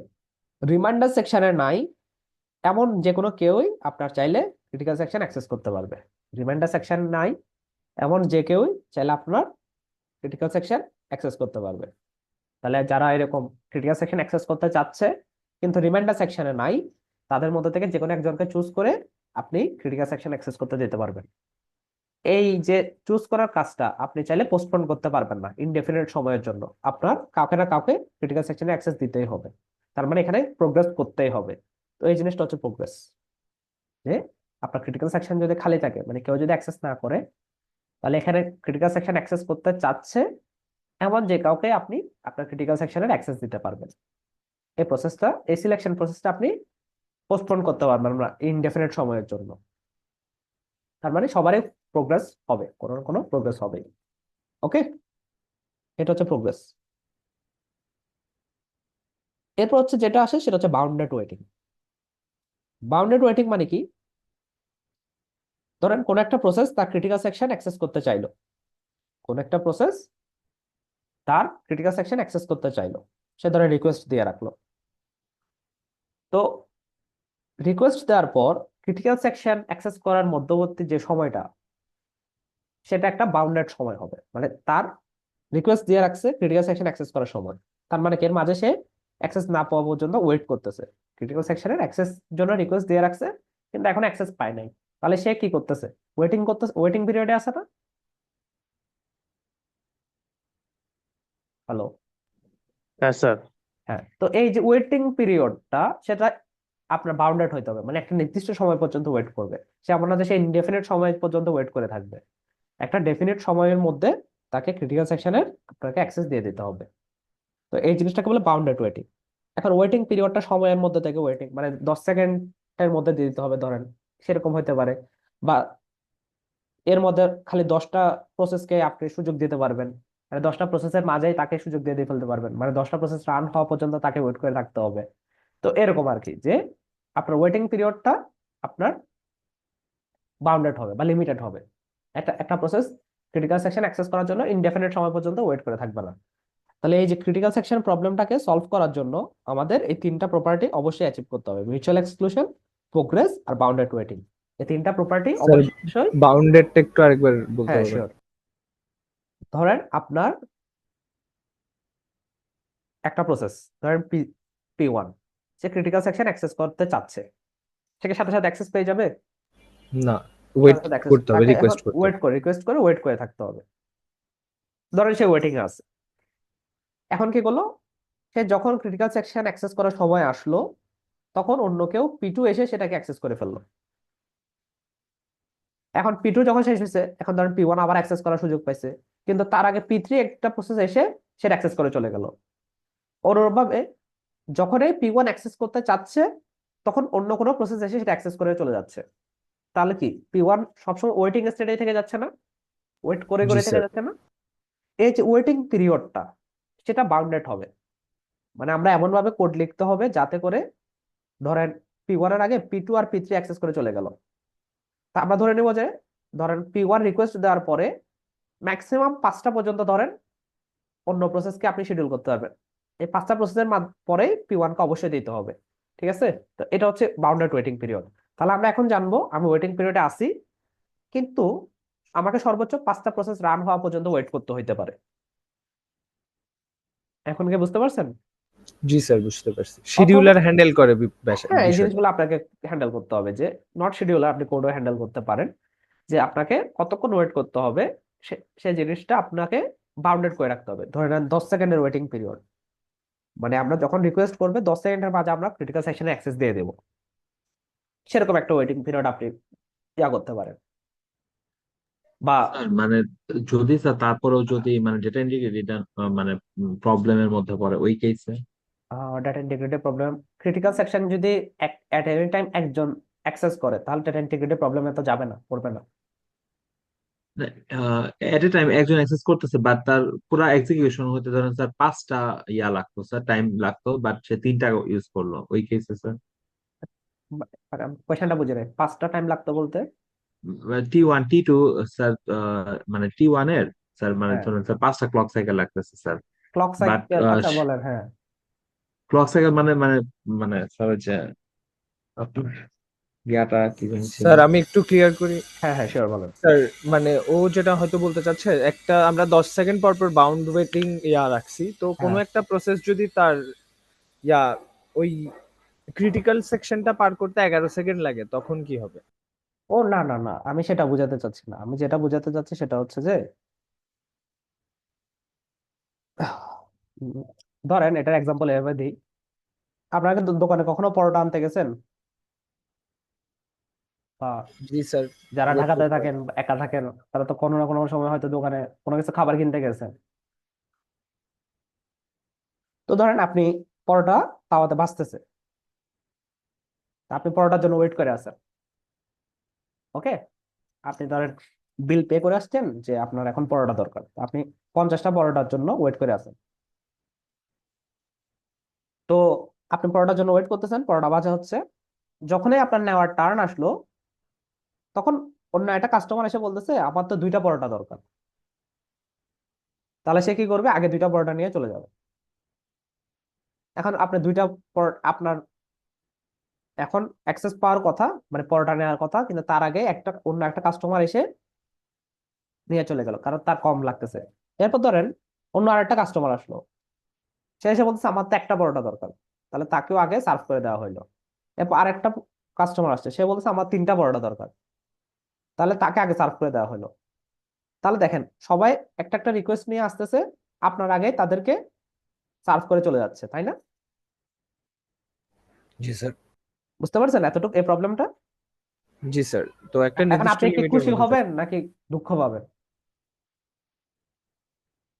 স্যার আগে আসছি। আগে আসছে আপনি অবশ্যই এটা খুশি হবেন না। তো ধরেন এটা নিয়ম করে দিব যে, কোনো একজন কাস্টমার যখনই পরোটা নিতে যাবে, সে পরোটা নেওয়ার আগে যদি অন্য কাউকে সার্ভ করতে হয়, সেরকম এট বেস্ট 5 জন পর্যন্ত কাস্টমারকে আমরা সার্ভ করবো, এর বেশি না। মানে এখন যদি আপনাকে বলে যে আপনাকে অ্যাট বেস্ট 5 জন কাস্টমার আপনার আগে নিয়ে ফেলতে পারবে, এটা হচ্ছে বাউন্ডেড ওয়েটিং। তাহলে দেখেন আরেকজন এসে সেও নিয়ে গেল 2টা পরোটা। এখন যখন 6 জন আসবে, 6তম জন আসবে পরোটা নিতে, এখন কি তাকে দেওয়া হবে না আপনাকে দেওয়া হবে? আমাকে। আপনাকে দেওয়া হবে। কেন? কারণ এখানে রুল কি, আপনার পাওয়ার কথা কিন্তু আপনি তাও পাচ্ছেন না, সেরকম কেস সর্বোচ্চ হইতে পারবে 5 বার। 6তম বারে যদি অন্য কেউ রিকোয়েস্ট নিয়েও আসে, তাকে আমরা ওয়েট করে রাখবো, বাট আপনাকে আপনার সুযোগটা আপনি পাবেন। এটা হচ্ছে বাউন্ডেড ওয়েটিং। যে ধরেন P0 প্রসেসের এখন ক্রিটিক্যাল সেকশন পাওয়ার কথা, কিন্তু P1 একটা প্রসেস এসে ক্রিটিক্যাল সেকশনে অ্যাক্সেস নিয়ে গেল, এরপর P2 এসে অ্যাক্সেস নিয়ে গেল, P3 এসে অ্যাক্সেস নিয়ে গেল, P4 এসে অ্যাক্সেস নিয়ে গেল, P5 এসে অ্যাক্সেস নিয়ে গেল। তাহলে বারবার যদি ওর পাওয়ার সময়ে অন্য প্রসেস এসে যদি অ্যাক্সেস নিয়ে চলে যায়, সেটা তো তার জন্য ইনফাইনাইট ওয়েটিং পিরিয়ডে পরিণত হয়ে যাবে। তো ওই জন্য আমরা এটা ডিসাইড করে দিব যে একটা প্রসেস এখন পাওয়ার কথা, ধরেন P0 এর পাওয়ার কথা, সে পাচ্ছে না, সেরকম কেস হাইয়েস্ট হতে পারবে 5 বার। এখন ধরেন যদি P6 একটা নতুন একটা প্রসেস আসে যে ক্রিটিক্যাল সেকশনে অ্যাক্সেস নিতে চাচ্ছে, আমরা তাকে ওয়েট করে রাখবো, P0 কে সুযোগ দিব। এটাই হচ্ছে বাউন্ডেড ওয়েটিং। বুঝতে পারছেন? জি স্যার। বাকিরা? জি স্যার, বুঝতে হ্যাঁ স্যার। পারছি। আচ্ছা, তাহলে স্যার P0-র যতটুকু টাইম লাগবে ততটুকু পুরা শেষ করার পরে তখন নিউ কোনো প্রসেস অ্যাক্সেস পাবে, তাই তো? ক্রিটিক্যাল সেকশন অ্যাক্সেস করার জন্য যতটুকু টাইম লাগবে সেটা শেষ করার পরে নতুন আরেকটা প্রসেস পাবে। এখানে হচ্ছে পুরো টাইমটা না, মানে পুরো কাজটা না, এখানে আমরা যে সময়টা হিসাব করতেছি সেটা হচ্ছে ক্রিটিক্যাল সেকশন অ্যাক্সেস করার জন্য সময়। ওকে, জি স্যার। এটাকে বুঝতে পারছেন? Yes sir. আচ্ছা, এটা যদি বুঝে থাকেন তাহলে এই জিনিসটা আমরা অ্যাচিভ করবো কেমনে? এই জিনিসটা অ্যাচিভ করার কিছু নিয়ম আমরা আপনাদের একটু শেখাই। তো এটার জন্য বিভিন্ন রকম সলিউশন আছে। একটা সফটওয়্যার বেস সলিউশন ছিল, সেটাকে বলে পিটারসন সলিউশন, বাট এটা এটা এতই আউটডেটেড হয়ে গেছে, এটা এখন কেউ ইউজ করে না, ওই জন্য এটা আপনাদের সিলেবাস থেকে বাদ দিয়ে দেওয়া হয়েছে। আমরা বেসিক্যালি যেটা সলভ করব আপাতত দেখি, সেটা হচ্ছে একটা hardware base solution. Hardware base solution মানে কি, আমরা আমাদের এই ক্রিটিক্যাল সেকশন প্রবলেমটাকে সলভ করার জন্য হার্ডওয়্যারের একটু হেল্প নিব। হার্ডওয়্যারের হেল্প নেওয়া মানে কি, আমাদের যে ক্রিটিক্যাল সেকশন প্রবলেমটা হচ্ছে, সেটা হওয়ার মেইন রিজন হচ্ছে আপনাদের যে ইনস্ট্রাকশন গুলো এক্সিকিউট করতে হচ্ছে সেগুলোর অর্ডার আউট অফ অর্ডার হয়ে যাচ্ছে, সেগুলো আউট অফ অর্ডারে রান হচ্ছে, যার কারণে আমাদের ক্রিটিক্যাল সেকশন প্রবলেমটা হচ্ছে। তো আমরা এখন হার্ডওয়্যারের হেল্প নিয়ে এই এক্সিকিউশন গুলো যাতে একটা অর্ডার মেনটেন করে হয়, সে হেল্পটা নিব। আমরা 2টা মেথডের নাম শিখবো, একটা হচ্ছে টেস্ট এন্ড সেট, একটা হচ্ছে কম্পেয়ার এন্ড সোয়াপ। ওকে, তো দেখেন এটা দিয়ে কেমন আমরা সলভ করতে পারি।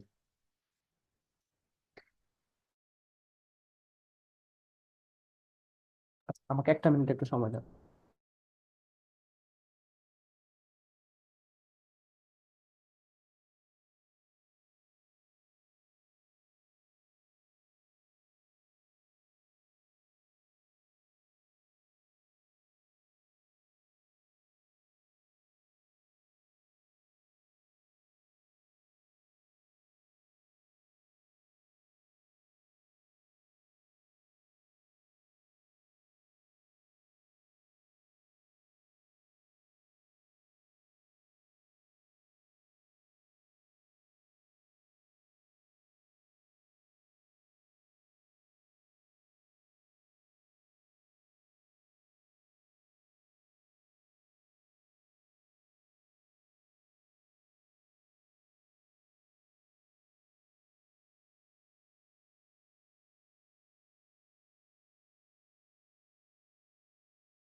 হ্যালো, আমার কথা শোনা যাচ্ছে? জি স্যার। ওকে, সো আমরা দুইটা মেথড দেখবো, হার্ডওয়্যার বেসড মেথড। একটা হচ্ছে টেস্ট এন্ড সেট, একটা হচ্ছে কম্পেয়ার এন্ড সোয়াপ। তো প্রথমত টেস্ট এন্ড সেটটা কিভাবে কাজ করে সেটা দেখি। তো টেস্ট এন্ড সেট এরকম একটা ফাংশন আছে, তো এ ফাংশনের বৈশিষ্ট্য হচ্ছে, দেখেন এখানে কয়টা ইনস্ট্রাকশন রান করতে হয়? একটা, দুইটা, তিনটা। তো তিনটা যদি রান করতে হয়, এটার যে মেইন প্রপার্টি সেটা হচ্ছে অ্যাটমিক্যালি রান হবে। অ্যাটমিক্যালি রান হওয়া মানে বোঝায়, যদিও এখানে তিনটা ইনস্ট্রাকশন, এই তিনটে ইনস্ট্রাকশন একই সাথে রান হবে, মানে হইলে সবগুলোই হবে, না হলে কেউই হবে না। বুঝতে পারছেন? তাহলে টেস্ট এন্ড সেট এখানে যে ফাংশনটা আছে সেটা অ্যাটমিক একটা ফাংশন। অ্যাটমিক ফাংশন মানে কি? এখানে যতগুলো ইনস্ট্রাকশন আছে সবগুলো একই সাথে রান হবে, মানে হলে সবকিছু একই সাথে রান হবে, না হলে কেউই হবে না। মানে ধরেন 1 নম্বর লাইনটা এক্সিকিউট হওয়ার পরে অন্য কেউ এক্সিকিউট হবে, সেটা পসিবল না। এখানে হইলে 1 2 3 তিনটা লাইনে এক্সিকিউট হইতে হবে, নাহলে কেউই হবে না। তাহলে এটা একটা প্রপার্টি, যে এটা একটা অ্যাটমিক অপারেশন হইতে হবে। এটা একটু মনে রাখবেন, এটা একটা অ্যাটমিক অপারেশন। এবার দেখেন এটা ফাংশনটা কিভাবে কাজ করে। ফাংশনটা যেভাবে কাজ করে সেটা হচ্ছে যে এখানে একটা টার্গেট পাঠাবেন, একটা টার্গেট ভেরিয়েবল পাঠাবেন। টার্গেট ভেরিয়েবলের মানটা একটা জায়গায় সেভ করে রাখবেন, তারপর টার্গেট ভেরিয়েবলের মানটাকে ট্রু করে দিবেন, দেন সেটার যে আগের যে মানটা ছিল সেটা রিটার্ন করে দিবেন। তাহলে একটা ভেরিয়েবল পাঠাবেন, সেটার মানটা সেভ করে রাখবেন, তার মানটা আপডেট করবেন ট্রু দিয়ে, দেন তার আগের ভ্যালুটা রিটার্ন করে দিবেন। ওকে, এটাকে বুঝতে পারছেন? তার মানে ক্রিটিক্যাল সিচুয়েশনে যাওয়ার আগে যে ভ্যালুটা নিয়ে আসছে ওটাকে রিটার্ন করে দেওয়া। না, ক্রিটিক্যাল সেকশনে আগে না, শুধু জাস্ট ফাংশনের কথা চিন্তা করেন। এখানে যে একটা ভেরিয়েবল রাখবেন, সে- এই ভেরিয়েবলে তো কোনো একটা ভ্যালু থাকবে, তাই না? কোনো একটা ভ্যালুতে জি পাস স্যার। করবেন, সেটার ভ্যালুটা সেভ করে রাখবেন। ক্রিটিক্যাল সেকশন এখনো যায় না, ক্রিটিক্যাল সেকশনের কিছুই আসে নাই, জাস্ট এই ফাংশনের কাজটাই বোঝাচ্ছি। ধরেন এরকম আর কি, ধরেন টেস্ট এন্ড সেট, একটা ধরেন ভেরিয়েবল রাখলাম ভি, ভার, ভারের ভ্যালু রাখলাম ট্রু। তাহলে সে কি করবে, যখন টেস্ট এন্ড সেট এটাকে পাস করবেন ট্রু, তাহলে সে কি করবে, এখানে রিটার্ন ভ্যালুর মান কত হবে? এই যে ভারকে পাস করছেন, তাহলে রিটার্ন ভ্যালুর মান কত হবে? এটা কারেন্ট মানটা, ট্রু রিটার্ন ভ্যালু, হয়ে যাবে। এটার মান হবে ট্রু। টার্গেটটাকে আপডেট করবেন ট্রু, রিটার্ন কি করতেছেন, ট্রু না ফলস? তাও ট্রু। ট্রু রিটার্ন করতেছেন। এবার ধরেন এটার মান হচ্ছে ফলস, এটা রিটার্ন করতেছেন, তাহলে কিভাবে করবেন? এটার মান রিটার্ন ভ্যালুটা হবে ফলস, এটাকে ট্রু দ্বারা আপডেট করবেন, দেন রিটার্ন করবেন ফলস। ওকে, জি স্যার। বুঝতে পারছেন সবাই টেস্ট এন্ড সেট কিভাবে কাজ করে? এরপর দেখেন এটা দিয়ে কেমনে আমরা আমাদের কাজকে অ্যাচিভ করতে পারবো।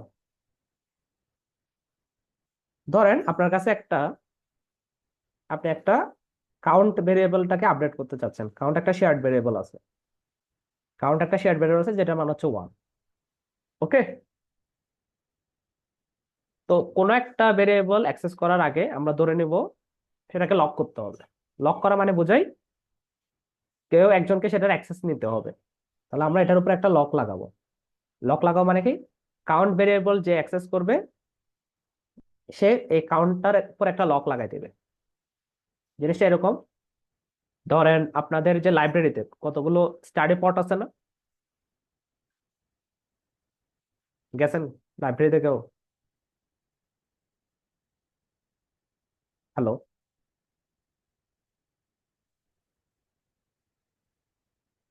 কেউ কি আছেন?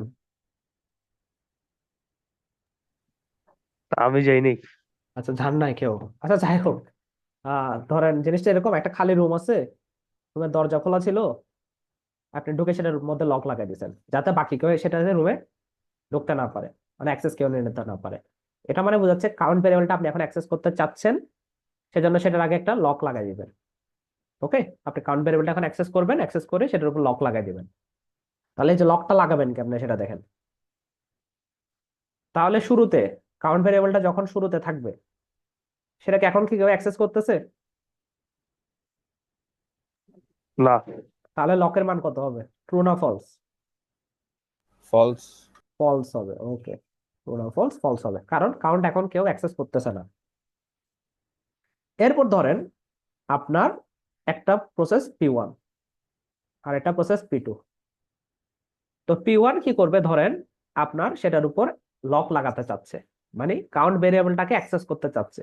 তো সে যেভাবে অ্যাক্সেস করবে, সে চেক করবে যে এখন কাউন্ট ভেরিয়েবলটাকে কেউ অ্যাক্সেস করতেছে কিনা। সেটা কিভাবে চেক করবে, while distance set and lock।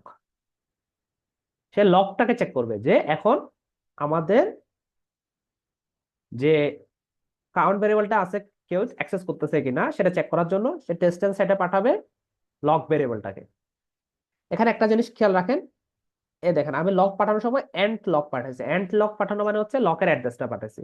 তার মানে লক ভেরিয়েবলটা যে কথা, এই স্টার টার্গেট ভেরিয়েবলটা একদম হুবহু সেম কথা। স্টার টার্গেট যে কথা, লক ভেরিয়েবল একদম হুবহু সেম কথা। আপনি লক ইউজ করেন অথবা স্টার টার্গেট ইউজ করেন, দুইটাই একদম হুবহু সেম কথা। তার মানে স্টার টার্গেট যদি আপনি চেঞ্জ করে ফেলেন, লকের ভ্যালুও চেঞ্জ হয়ে যাবে। তাহলে সে চেক করতে পারতেছে যে আমাদের কাউন্ট ভেরিয়েবলটা এখন কেউ অ্যাক্সেস করতেছে কিনা। তাহলে সেটা কিভাবে চেক করছে দেখেন, এই যে টেস্ট এন্ড সেটে লকটা আসবে, লকের ভ্যালু কত এখন, ফলস। তাহলে সে ফলস, তাহলে রিটার্ন ভ্যালুর মান রাখবে ফলস। স্টার টার্গেটের মান ট্রু করে দিছে, ট্রু করে দেওয়া মানে হচ্ছে আসলে লকের ভ্যালু ট্রু হয়ে গেছে, সে ফলস রিটার্ন করে দিবে। এখন ধরেন সে ফলস রিটার্ন করে গেল।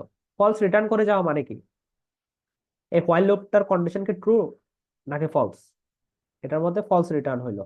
তাহলে হোয়াইল লুপটা কি চলবে নাকি চলবে না,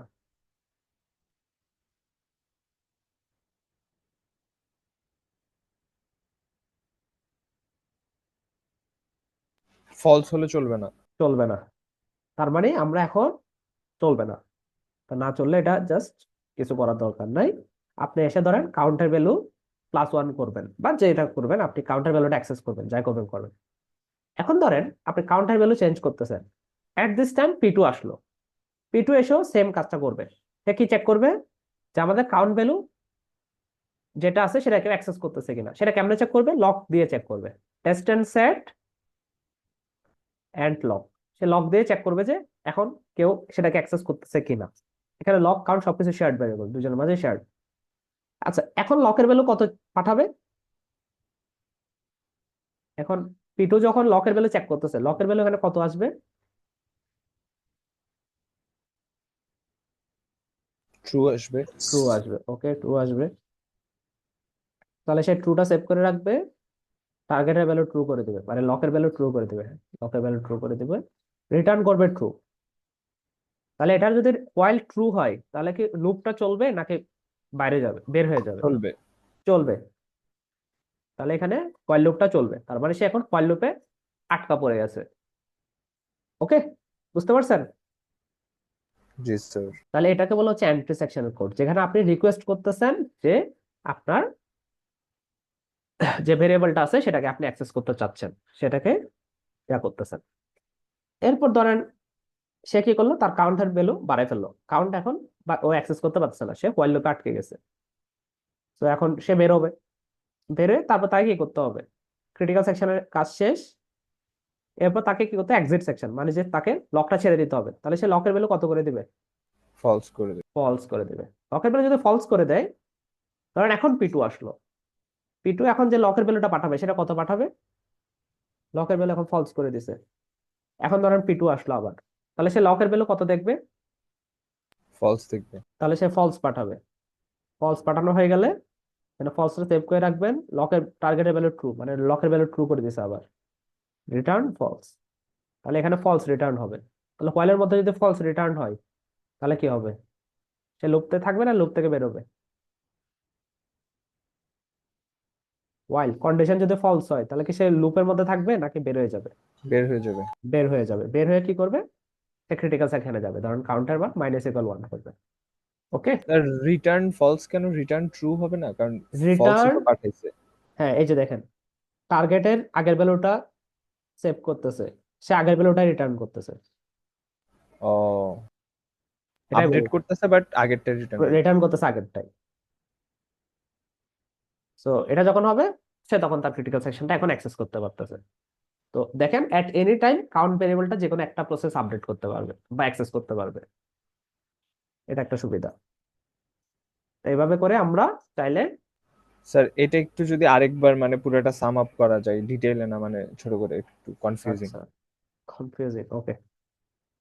তাহলে আমাদের কাছে একটা আছে, ভেরিয়েবল আছে কাউন্ট, একটা ভেরিয়েবল আছে কাউন্ট, এটার মান হচ্ছে 1। একটা প্রসেস চাচ্ছে P0 সেটার কাউন্টের মান 1 বাড়াতে, আর একটা প্রসেস আছে P1 সেটা চাচ্ছে কাউন্টের ভ্যালু -1 করতে। তাহলে এটা হচ্ছে ক্রিটিক্যাল সেকশন, এখানে শেয়ার্ড ভেরিয়েবলটা অ্যাক্সেস করতেছে। তো আমরা কি জানি ক্রিটিক্যাল সেকশন যে কোনো প্রসেস এট এনি টাইম যে কোনো একজন অ্যাক্সেস করতে পারবে। তাহলে এই ক্রিটিক্যাল সেকশনটাকে প্রোটেক্ট করার জন্য আমরা একটা ভেরিয়েবল রাখলাম লক। যখন একটা শেয়ার্ড ভেরিয়েবল কেউ অ্যাক্সেস করবে তখন সে লকের ভ্যালু ট্রু করে দিবে যাতে বাকিরা কেউ অ্যাক্সেস করতে না পারে। তাহলে শুরু দেখি লকের ভ্যালু কেউ ইউজ করতেছে, সরি না, কাউন্ট কেউ ইউজ করতেছে, তাহলে লকের ভ্যালু থাকবে ফলস। আচ্ছা, এখন ধরুন P1 আসলো, P1 হচ্ছে এই কাউন্টার মান 1 বাড়াতে চাচ্ছে, মানে শেয়ার্ড ভেরিয়েবলটা অ্যাক্সেস করতে চাচ্ছে। তাহলে সে একটা রিকোয়েস্ট দিবে, রিকোয়েস্টটা কিভাবে দিবে, while distance set and lock, মানে আমি এখন কাউন্টের উপর একটা লক লাগাতে চাচ্ছি। লক লাগাতে চাচ্ছি মানে কি, যে আমার কাউন্টের ভ্যালুটা আমি চেঞ্জ করতে চাচ্ছি। সো টেস্ট সেটে লকের ভ্যালু আসবে, লকের ভ্যালু কত আসবে, ফলস আসবে। ফলস আসবে। ওকে, ফলস আসলো। সে কি করবে, রিটার্ন ভেরিয়েবলে ফলসটা সেভ করবে, এরপর লকের ভ্যালু ট্রু করে দিবে। তাহলে এই যে লকের ভ্যালু ট্রু করে দিলাম, এরপর রিটার্ন করতেছে ফলস, এটার আগে যে ভ্যালুটা ছিল সেটা ফলস, এই যে ফলস রিটার্ন করলো। এখন while এর মধ্যে যদি ফলস রিটার্ন করে তাহলে কি while লুপটা কি চলবে নাকি চলবে না, চলবে না। চলবে না। না চলে সে বেরিয়ে আসবে, বেরিয়ে এসে কাউন্টের মান কত করবে, ক্লাসিক্যাল 1 করবে, মানে ক্রিটিক্যাল সেকশনটাকে অ্যাক্সেস করবে। সো ধরেন ক্রিটিক্যাল সেকশনটাকে অ্যাক্সেস করার সময় এটা শিডিউলার তাকে সরাই দিল, সরাই দিয়ে P1 কে শিডিউল করলো। তাহলে P1 এর কাজ কি, P1 ও এসে প্রথমে চেক করবে যে এটা কেউ অ্যাক্সেস করতেছে কিনা, তাই না? এখানে P0 আর P1 দুজনেই সেম কোডটা রান করতেছে, ধরেন এই কোডটা রান করতেছে। তাহলে সে এসেও চেক করবে যে আপনার কাউন্ট ভেরিয়েবলটাকে অ্যাক্সেস কেউ করতেছে কিনা, সে লকটা পাঠাবে। লকের ভ্যালু সে এখন কত দেখবে, P1 লকের ভ্যালু কত দেখবে, ট্রু দেখবে। ট্রু দেখবে। ওকে, তাহলে রিটার্ন ভ্যালুতে ট্রুটাকে সেভ করে রাখবে, টার্গেটের ভ্যালু ট্রু করবে, ট্রুটাকে এটা আবার ট্রু করবে, রিটার্ন করবে ট্রু। তাহলে while এর মধ্যে যদি ট্রু রিটার্ন হয় তাহলে কি হবে, লুপটা P1 অ্যাক্সেস করতে পারবে, ডু লুপটা। মানে এই যে লুপটা চলতেই থাকবে। স্যার P0 তো সবার আগে আসছিল, কিন্তু সে while ট্রু করতে পারে নাই, মানে while ফলস ছিল তার জন্য ওই জন্য সে ট্রু সে করে while, চলে গেছে। না while ফলস ছিল দেখে তার while লুপের থেকে বেরিয়ে আসতে পারছে। এটা কিন্তু while লুপের ভিতরে না, কাউন্টের মানটা আছে কিন্তু while লুপের ভিতরে না। দেখেন while লুপ আচ্ছা, এখানেই শেষ, বাইরে। আচ্ছা এই যে আচ্ছা while আচ্ছা। লুপ এখানেই শেষ, এরপর হচ্ছে ক্রিটিক্যাল সেকশন শুরু। স্যার হ্যাঁ স্যার while লুপ দেওয়ার কারণ তো যাতে কাউন্টটা যাতে অ্যাক্সেস না করতে পারে। হ্যাঁ, অ্যাক্সেস করতে না পারে, হ্যাঁ। while লুপটা আলাদা, কাউন্ট আলাদা, প্রত্যেকটা আলাদা আলাদা সেগমেন্ট। while লুপ কিন্তু শেষ, এখানেই শেষ। এই যে দেখেন একটা সেমিকোলন দিছি, সেমিকোলন দেওয়া মানে হচ্ছে while লুপ শেষ। যদি while লুপ ট্রু হয় তাহলে সে আবার while লুপে ঢুকে যাবে, while লুপ থেকে বেরোতে পারলে দেন সে কাউন্টের ভ্যালুটা অ্যাক্সেস করতে পারবে। বুঝতে পারছেন, হ্যাঁ স্যার। যে এখন সে while লুপে চলতে থাকবে সবসময়। এরপর এসে এখানে লকের মান করবে ফলস, মানে আমার লক ছেড়ে দিবে, তখন গিয়ে সে আবার অ্যাক্সেস করতে পারবে। ওকে, এই যে দেখেন এখানে দেখেন while যতক্ষণ পর্যন্ত while এর ভিতরে ট্রু থাকবে সে কিছুই করতেছে না, ডু নাথিং। ডু নাথিং মানে হচ্ছে ওয়েট করে থাকা, এই যে সেমিকোলন দিয়ে বোঝাচ্ছে মানে কিছুই করতেছে না, জাস্ট একটা এমপ্টি ইনস্ট্রাকশন রান করতেছে। ওকে, সেমিকোলন দিয়ে বোঝাচ্ছে ডু নাথিং। এটাকে আপনারা এভাবে লিখতে পারেন, while যে দুইটা ব্র্যাকেট দিয়ে খালি, ব্র্যাকেটের মধ্যে কিছু লিখবেন না, সেটা দিয়ে বোঝাচ্ছে মানে ওয়েট করতেছে। while লুপ থেকে বের হইলে দেন সে কাউন্টার ভ্যালুটা অ্যাক্সেস করতে পারবে। ওকে, দেখেন এটাকে বুঝতে পারছেন। হ্যাঁ স্যার। আচ্ছা, এটা যদি বুঝতে পারেন, এটার মতো আরেকটা জিনিস আছে, সেটা হচ্ছে compare and swap. Compare and সোয়াপটা হচ্ছে ইয়ার মতোই, টেস্ট সেটের মতোই, জাস্ট এখানে দুইটা ভেরিয়েবল 0 আর 1, এখানে আপনি আপনার ইচ্ছা মতো এক্সপেক্টেড আর নিউ ভ্যালু দিতে পারেন। সেটা কিরকম, আপনি একটা ভ্যালু পাঠাবেন বা একটা ভেরিয়েবল পাঠাবেন, সে ভেরিয়েবলের আগের ভ্যালুটা সেভ করে রাখবেন। সেই ভেরিয়েবলের মানটা যদি এক্সপেক্টেড ভ্যালু এর সমান হয়, দেন সেখানে আপনি নিউ ভ্যালুটা দিয়ে সেভ করবেন। এখানে আপনি কি করতেছিলেন, আগের ভ্যালুটা সেভ করে রাখতেছিলেন, দেন ভেরিয়েবলের মানটা ট্রু করে দিচ্ছিলেন, ট্রু করে দিয়ে আগের ভ্যালুটা রিটার্ন করে দিচ্ছিলেন। এখানে ডিরেক্ট ট্রু করে দিবেন না, এখানে যেটা করবেন, আপনি একটা এক্সপেক্টেড ভেরিয়েবলও পাঠাবেন, একটা নিউ ভ্যালুও পাঠাবেন। যদি এই যে আমাদের যে ভ্যালুটা আছে, স্টার্ট যে ভ্যালু, সেটার মান যদি এক্সপেক্টেড এর সমান হয়, তখন নিউ ভ্যালু দিয়ে আপডেট করবেন, তারপর আগের মানটা পাঠিয়ে দিবেন। পার্থক্য হচ্ছে এটা। এখন আপনাদের বাসায় একটা ছোট্ট একটা কাজ দিব, যে কম্পেয়ার এন্ড সোয়াপ ইউজ করে কিভাবে আপনি টেস্ট এন্ড সেটের কাজটা করতে পারবেন। কম্পেয়ার এন্ড সোয়াপ ইউজ করে কিভাবে টেস্ট এন্ড সেটের কাজটা করতে পারবেন, এটা হচ্ছে আপনাদের কাজ। এখানে আপনার স্টার ভ্যালু, সেটা যদি এক্সপেক্টেড এর সমান হয়, দেন আপনি নিউ ভ্যালু দিয়ে সেভ করবেন, দেন আগের ভ্যালুটা রিটার্ন করবেন। ওকে, এটা কিভাবে, এখানে যদি একটা হিন্ট পেয়ে গেছেন, হয়তো হিন্ট আছে, আপনাদের কাজ হচ্ছে বাসায় একটু চিন্তা করা যে কম্পেয়ার এন্ড সোয়াপ দিয়ে টেস্ট এন্ড সেটের কাজটা কিভাবে করা যায়। নেক্সট ক্লাস থেকে আমরা মিউটেক্স শুরু করব। স্যার এক্সপেক্টেডটাকে কি ফলস করে রাখলে? এক্সপেক্টেডটাকে ফলস হবে, হ্যাঁ এক্সপেক্টেডটা ফলস হবে। ওটা ফলস করে রাখলে সবসময় মানে আমি true চাইবো করবে। লক খালি থাকুক, আমার এক্সপেকটেশন হচ্ছে লক খালি থাকবে, দেন আমি সেটার অ্যাক্সেস নিব। এক্সপেক্টেড মানে হচ্ছে লকের এক্সপেকটেশন, আর নিউ ভ্যালু হচ্ছে আমি যেটা চাচ্ছি। লকের এক্সপেকটেশন হচ্ছে খালি থাকুক, খালি থাকলে আমি ট্রু করে দিব, ট্রু করে দেবো, মানে আমি অ্যাক্সেস নিয়ে নেবো, তাহলে হয়ে যাবে, বাকি সব আগের মতোই। এটা একটু বাসায় চেষ্টা করেন, আশা করে পারবেন, না পারলে নেক্সট ক্লাস আমাকে বলবেন। তো আমরা এই চ্যাপ্টারটা কেন পড়তেছি সেটা বোঝা গেছে? হ্যাঁ স্যার। আচ্ছা, যদি বোঝা যায় ভালো আছে, ক্লাস আমরা এখানে রাখি, অনেক সময় হয়ে গেছে। নেক্সট দিন আমরা মিউটেক্সটা শুরু করব। মিউটেক্স এর পর আমাদের সেমাফোর পড়াইতে হবে, তারপর আমাদের চ্যাপ্টার শেষ। সেমাফোর ইমপ্লিমেন্টেশন পর্যন্ত পড়ে চ্যাপ্টার শেষ। সো নেক্সট ক্লাসে মিউটেক্স পড়াবো, এর পরের ক্লাসে সেমাফোরটা পড়াবো। ওকে, দেখেন কারো কোনো কোয়েশ্চেন থাকলে বলেন। স্যার, হ্যাঁ, স্যার একটা রিভিউ ক্লাস নেওয়া যায় না? রিভিউ ক্লাস কিসের উপর? মিডের আগে, মিডের আগে আর কি, মিডের সিলেবাসের উপর। রিভিউ ক্লাস বলতে আপনাদের কোনো কোয়েশ্চেন থাকলে সেগুলো আস্ক করবেন আর কি। হ্যাঁ ওইটাই, কিউএনএ সেশন টাইপের। আচ্ছা, সমস্যা নেই। স্যার কুইজটা কি টুইসডেতে নেওয়া যায়? আর না স্যার, টুইসডে নেওয়া যায় না, এটা কারণ আমি আগেও বলছি, নেওয়া যাইলে আমি দিয়ে দিতাম, আপনাদের বলা লাগতো না। স্যার কুইজে তো সালে ওই যে অ্যালগোরিদম গুলা আসবে তাই না? কুইজে হচ্ছে আপনাদের শিডিউলিং চ্যাপ্টারটাই। হ্যাঁ, যে স্যার স্কেজুলার। সিমুলেশন আসবে? জি, সিমুলেশন আসবে নাকি থিওরি আসবে? সিমুলেশনে আসবে। স্যার Simulation- টাইমটা এবার একটু বাড়াই দিয়েন স্যার, কম টাইম থাকে। আপনাদের পরীক্ষায় যতটুকু টাইম পাবেন, আমি তো সেই পরিমাণ টাইমে দিই। আপনারা পরীক্ষা যখন মেন পরীক্ষা বসবেন, এর চেয়ে বেশি টাইম তো পাবেন না। তো এখন থেকে যদি প্র্যাকটিস না করেন, পরীক্ষাতে পারবেন না। স্যার আরেকটা প্রবলেম ফেস করছিলাম স্যার, লাস্ট এক্সামে ওই কোয়েশ্চেনটা ছোট লেখা ফন্টে ছিল, যার কারণে পড়তে একটু কষ্ট হয়েছিল।